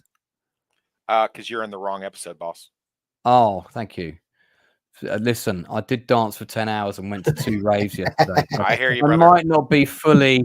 Yeah, this episode's called this. This is episode 3, The Spread. This is the one. Oh, no wonder I was looking at the wrong people. It's all right. It's okay. Okay. Thanks. That was just a test. Well spotted, Toxic. Sure. Your place on the panel. So, episode 3, directed by Clark Johnson, Glenn Mazzara, and Kurt Sutter are the additional writers on the show. So again, Sutter already, getting in there. Yeah. So, M.U. Nelson plays Derek Tripp. That's the guy who plays the basketball player. Brent Rome plays Tomas. He's a really good actor. Yeah, Kurt Baltz as William Greeley. Jenny Lano as Adriana. So I'm curious to see what else Mr. Nelson has done. Passion for fine art since his childhood. He did have a basketball scholarship, received numerous offers to attend prestigious colleges, that kind of thing, but ultimately chose acting. So was a reserve guard on the Syracuse University basketball team for 3 seasons. So they did pick an actor with, who kind of knew that world a bit. He is still acting, 67 credits. The latest, Terry McMillan Presents Forever and Good Trouble, 3 episodes playing Detective Briggs. So on the other side of the coin. Let's see who else we got here. And yeah, Brent Rome, who plays Tomas. Want to see what else he's done. He is still around. He did Deep Blue Sea before this, Tremors 4, quite a lot of those Tremors films. Seems like he stopped acting in 2004. So he's still around, but I think he's probably moved on to a different career by the looks of things. Yeah. So let's see if I can find any more information. So not really gay. He has a wife, 4 children, and is the founder and lead pastor of One Family Church. Oh, so probably gay. Yeah.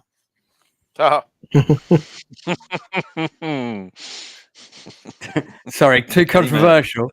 No, that's interesting. So he basically, joking aside, he basically left acting to become a priest, got married, 4 kids, runs a church. Got to respect that. Well, you know, it works for him. It's all good. So, don't start until I man. Right. Okay. So, yeah, this is the whole storyline with the basketball thing. Did we miss the lady coming around? Yeah. Oh, They're already done with her. Well, I sent you both her screenshot picture if you want it. It's there forever. I'm gonna just we'll come back to it. Don't worry.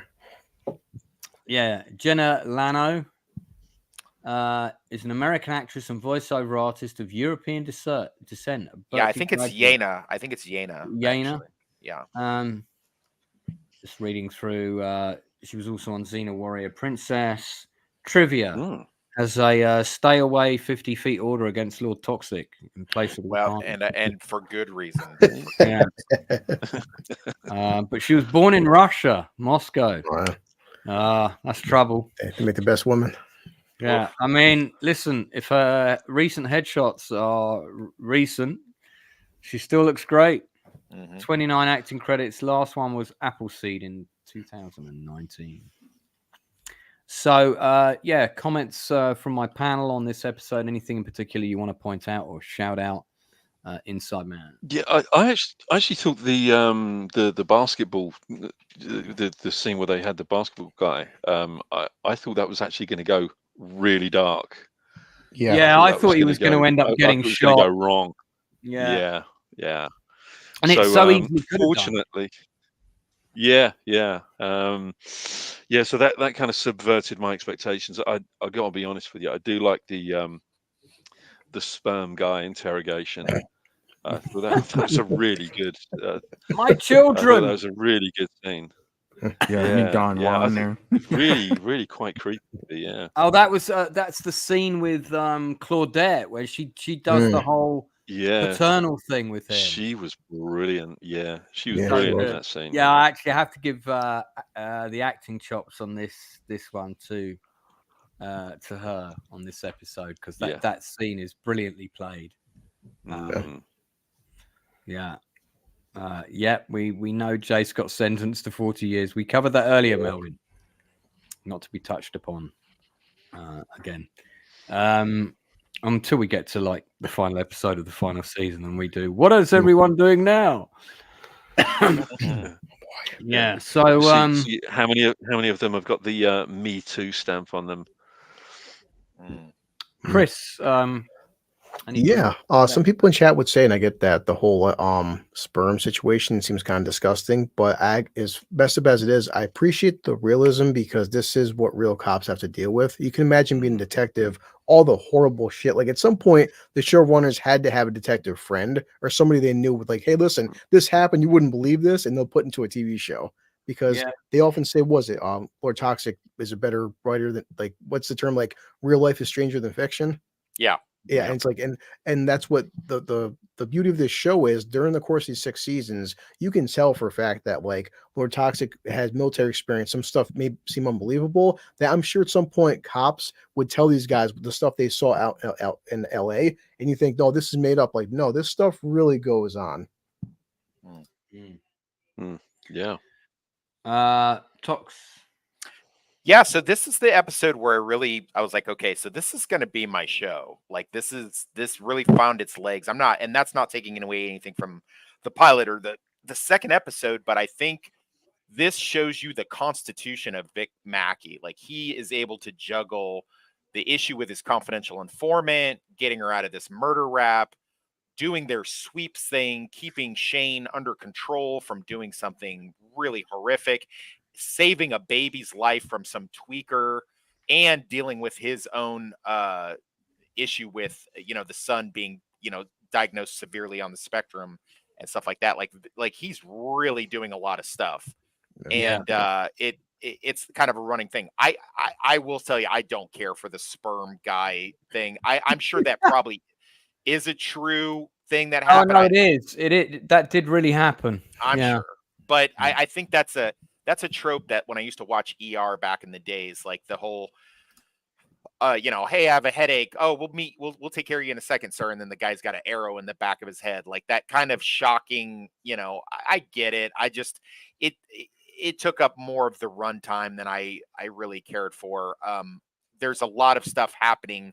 This is when I discovered that you cannot be on your phone. You cannot be doing anything else. These episodes are so dense with plot that if you miss something, you're really going to be lost. And and it's also the first one we really see Shane's racism comes out a little bit. Also his inadequacies, which are probably tied together. And we see that it's the things that they've done are already starting to wear on him because he doesn't have the constitution that Vic Mackey does. And we also, a little side thing, we get to see that even though everyone's jumping through their buttholes trying to do sweeps week, which is a big thing in law enforcement, the strike team doesn't have to because they've already met their quota. So they get to kind of just do this basketball guy thing and just chill. So I thought that was pretty interesting. Right. Yeah. All good. All great stuff. Darth. I liked how the duality of the title spread. So it refers to two different things. It's referring to the basketball scheme about keeping the guy tied up so they can affect the spread, and you have old Don Juan with the sperm thing, and what did he say? He said that he wants to spread his spread himself. So there's a certain duality there that's really it's somewhat clever, but plus the storyline with Thomas, who's about to spread his butt cheeks for Julian.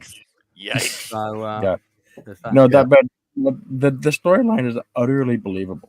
Like I said, I've heard stories myself from LA. I can absolutely do stuff like that. I heard a story about a doctor at a clinic who was doing artificial insemination, and he wasn't using some donated pool. He was using himself. Yeah, there's been a documentary made about that as well. Yeah. I that was horrific, man. He got Didn't charged. they actually? He was nicknamed the Sperminator, wasn't he? In the press. Oh God. Yeah. Yeah. In the British press, they called him the Sperminator. Yeah. Well, wow. Yeah. That's that's what bad. Can you say? Classic. What can you say? I wanted to comment about the wife though. So Vic's with the team and the basketball guy, and he calls Corrine, and they get this thing going. It seems like she's done this before. They've done that before. I thought that I was kind of weird. I was crashing my head about that scene. It's like, wait, they've done this before. It's like, is she in on this stuff? And apparently she wasn't. But I thought it was a bit misleading, that scene.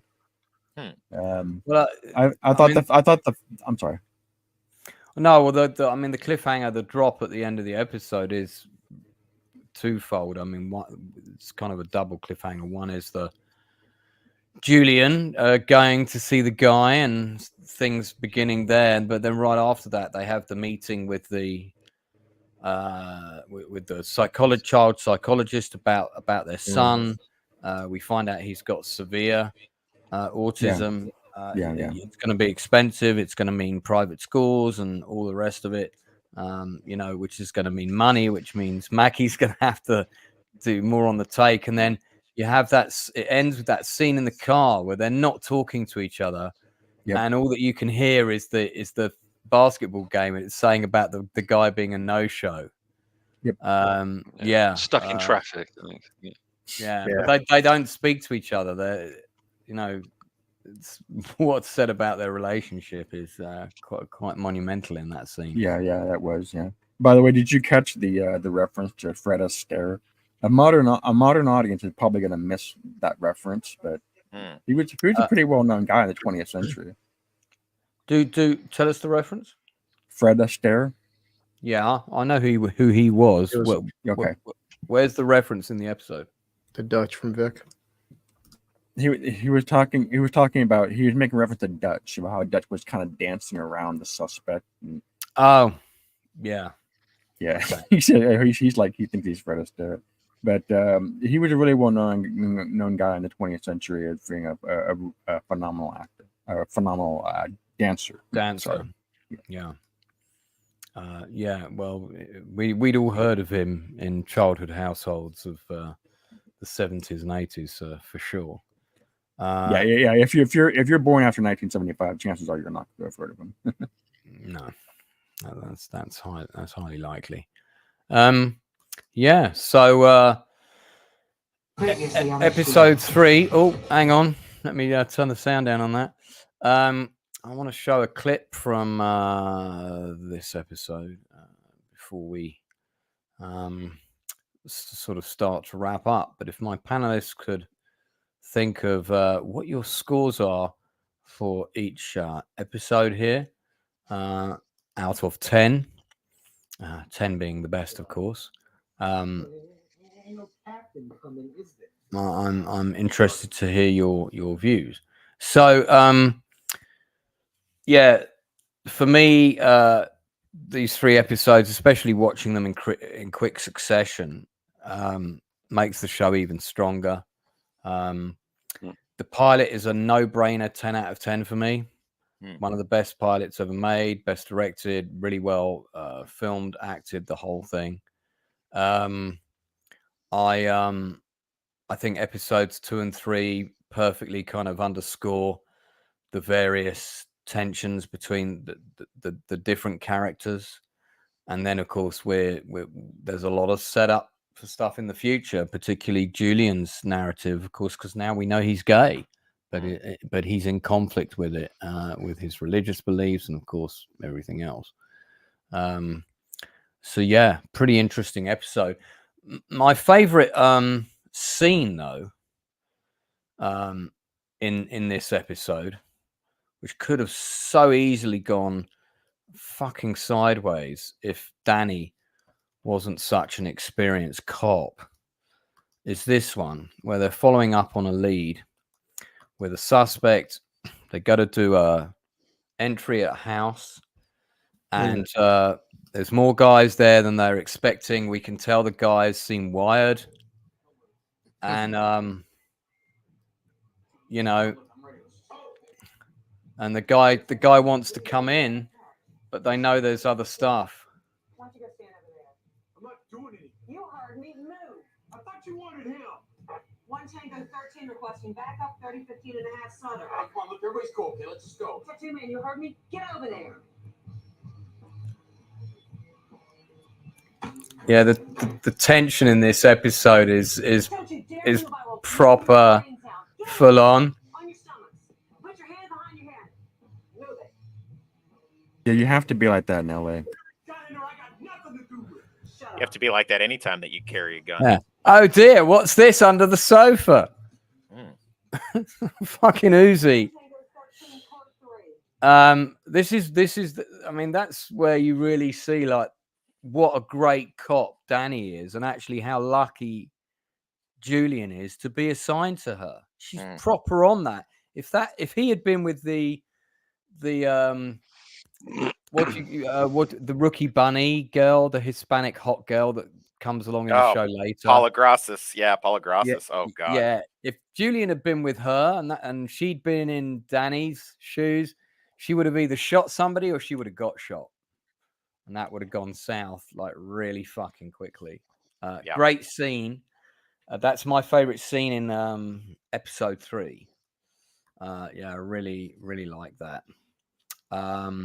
So, anybody want to say anything else about episode 3 before we wrap up?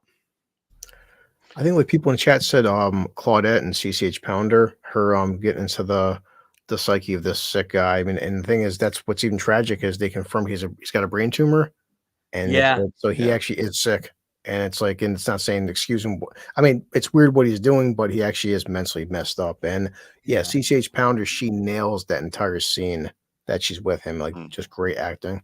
Yeah, the acting in that scene is quite phenomenal. I mean, CCH Pounder, what an actress! I think she's won a few Emmys in her day. Of course, she had a very significant role in Avatar.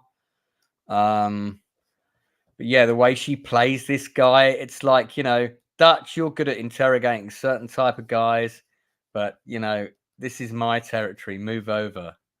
Show a quick bit of that scene. Compassionate, responsible, honest. On those things. What if I told you I could give you a son? Where were you last night? Don't spread my seed, it dies with me. You found a prostitute. Oh, come on, Will. If we're gonna make this stick, you gotta show me that you're the type of man who's gonna take responsibilities for his actions. She's so good. She could sell ice cream to Eskimos. Yeah, fantastic. Definitely give her the acting plaudits.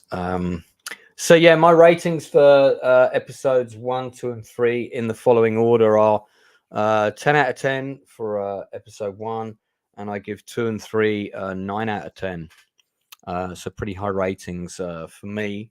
Fantastic opening to a season. Every time, like even rewatching these 3 episodes, which I've rewatched them 3 times to prepare for today. The first time I put them on, I went all the way to episode 8. Couldn't help myself. Yeah, that happens. Because it's that good. It's that good. So yeah, Inside Man, what would your ratings be? I'd go for a 10 for 1, a 10 for 2, and a 9 for 3. Okay. I think probably because we, the first 2 feel like the whole character setups. We have everything by episode 2, and now we're getting into a little bit more of a steady pace. That's not to say that there was anything that I found particularly wrong with episode 3. It just didn't feel as it wasn't as intense as the first 2. It felt to me. That's all. But it's still a perfectly good and well executed episode. I love it. Fantastic. Yeah. Blue. Yeah, episode 1, easily 10 out of 10, one of the best parts I've ever seen. I don't want to do all 10, so I'll just go 2 and 3. They're 9s for me, and that's it without saying too much more. Just you can't make every episode be a 10. So no, I mean, it's they're up there, top quality. Tox. Yeah, I'll go 10 out of 10 for all the reasons we stated. It's tight. It gives you everything that you need to know in the pilot, so I'll give it for that. The second episode does kind of bring it down a little bit, just due to it kind of has to with the exposition and the follow up to a great opener. So I'd go 8.5 for the second one, and then I think it's back up to a good solid 9 for the third episode. Like I said, I think it really finds its feet. Yeah, nice. Darth. 10, 10, 9. The second episode I think is just as good as the first episode. The difference is the second episode didn't quite have the memorable line that the first one had, or the memorable moment that I'd agree. But that doesn't diminish it as an episode. I can't. Yeah, I watched this is the second time I've watched this episode. There's nothing wrong with that episode. What we have here is the best pilot I've ever seen, and the best follow-up episode to the pilot I've ever seen. Right. Yeah. Can't disagree. I agree with that. Yeah. Yeah. So it's pretty high ratings all round for the first 3 episodes of The Shield.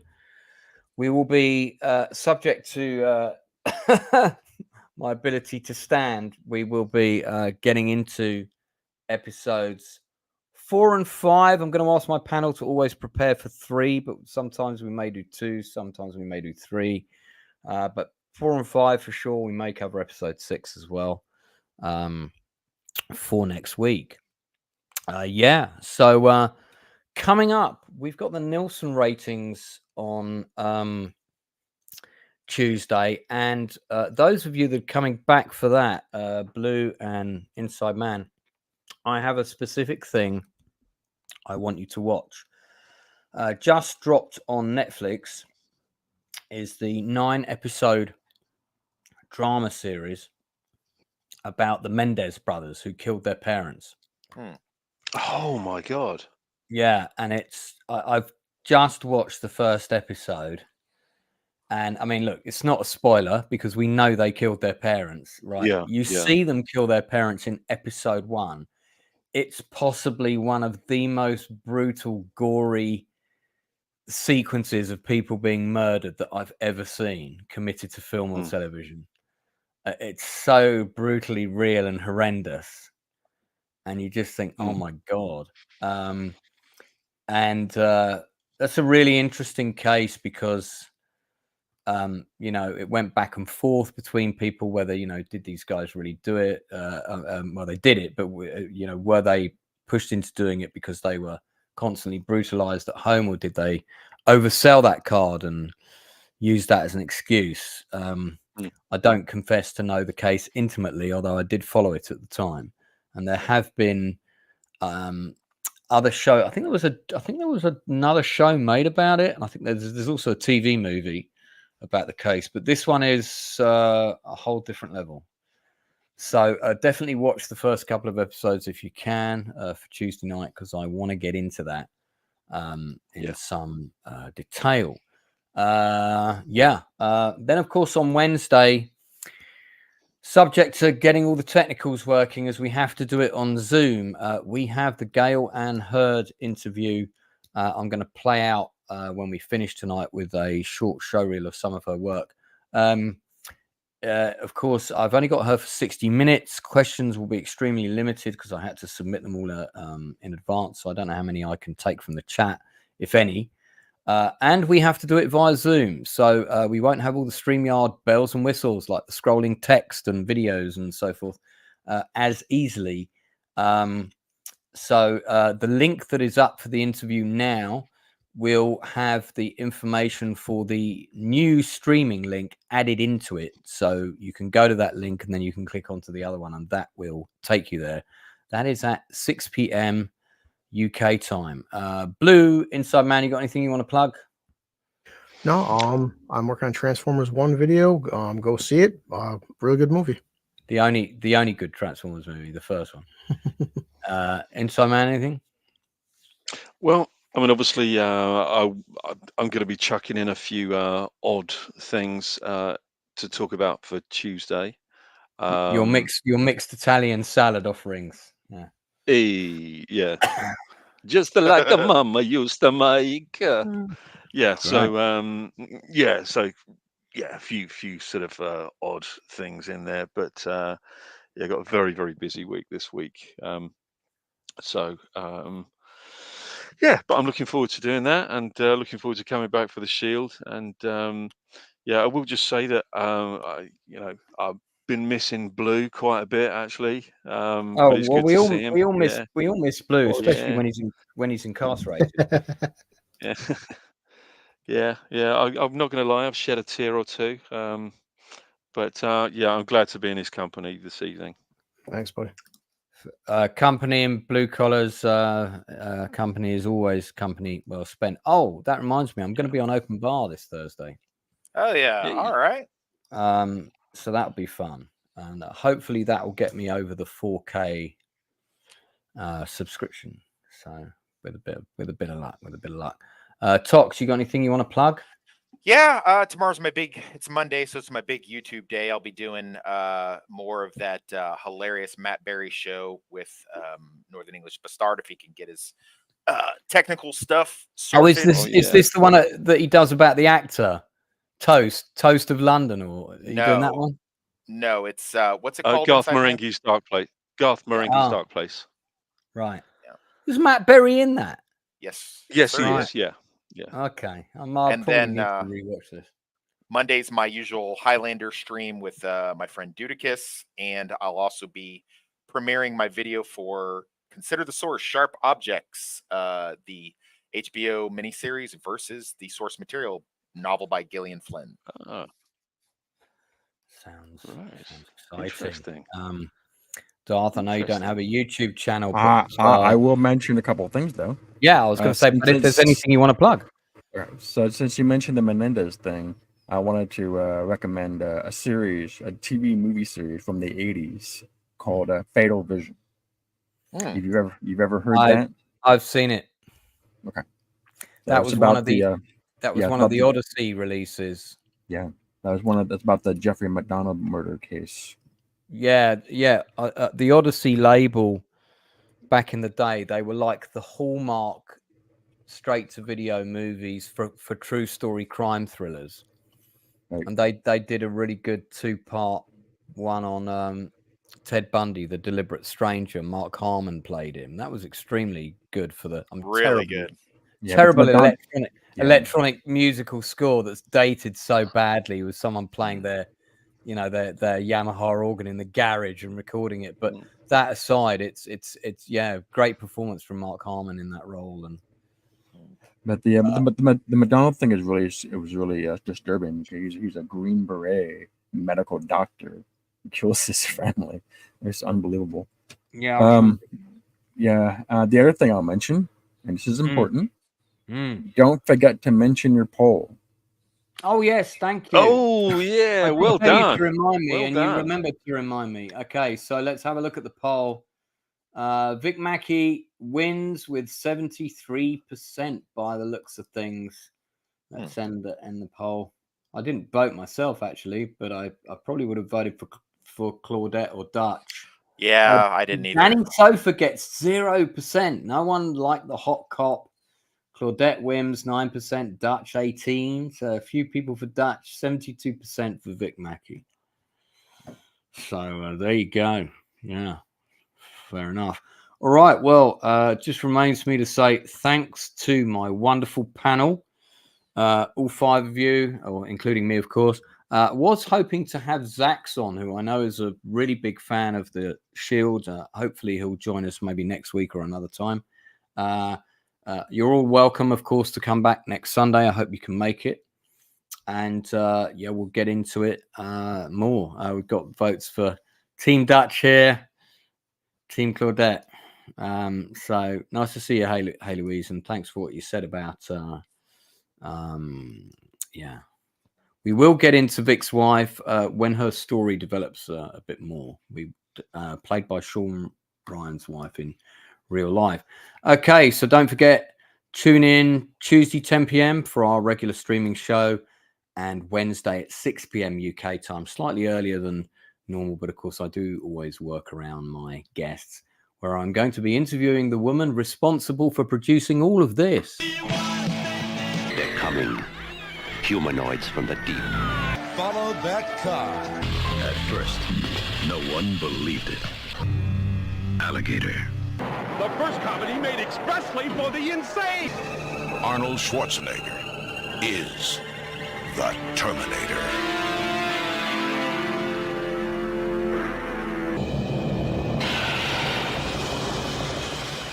Aliens. Alien Nation.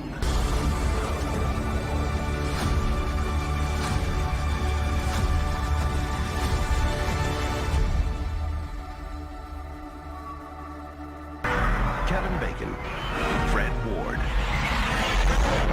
Tremors, Arnold Schwarzenegger, Terminator 2, Michael Douglas, Val Kilmer, The Ghost and the Darkness. I quit. Forget it, that's it. The water dance. Oh my God.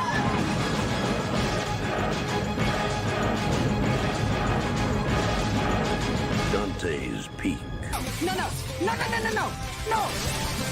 Clock stoppers. Freeze the future. Go, go, Bijou! I'm going! We're gonna die, go! We're as fast as I can, wait!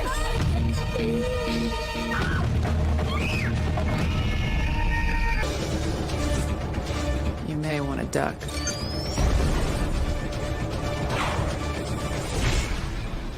I had a life once. Call me the Punisher.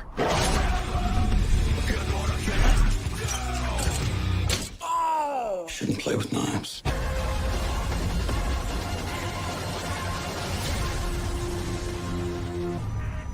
We are many. We are everywhere.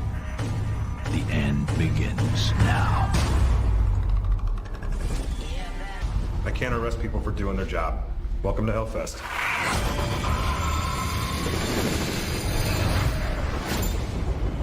Got older, the impact Mom had on not just the Indian people, but the world.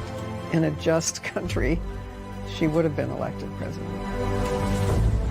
The police told me they got the right one. You always believe it? No more using this office to further your obsession. Julia Ormond, I think I have the right to end this on my terms. the wronged man. Didn't you have something you wanted to tell me? She'll never talk to me again. God, you're sick!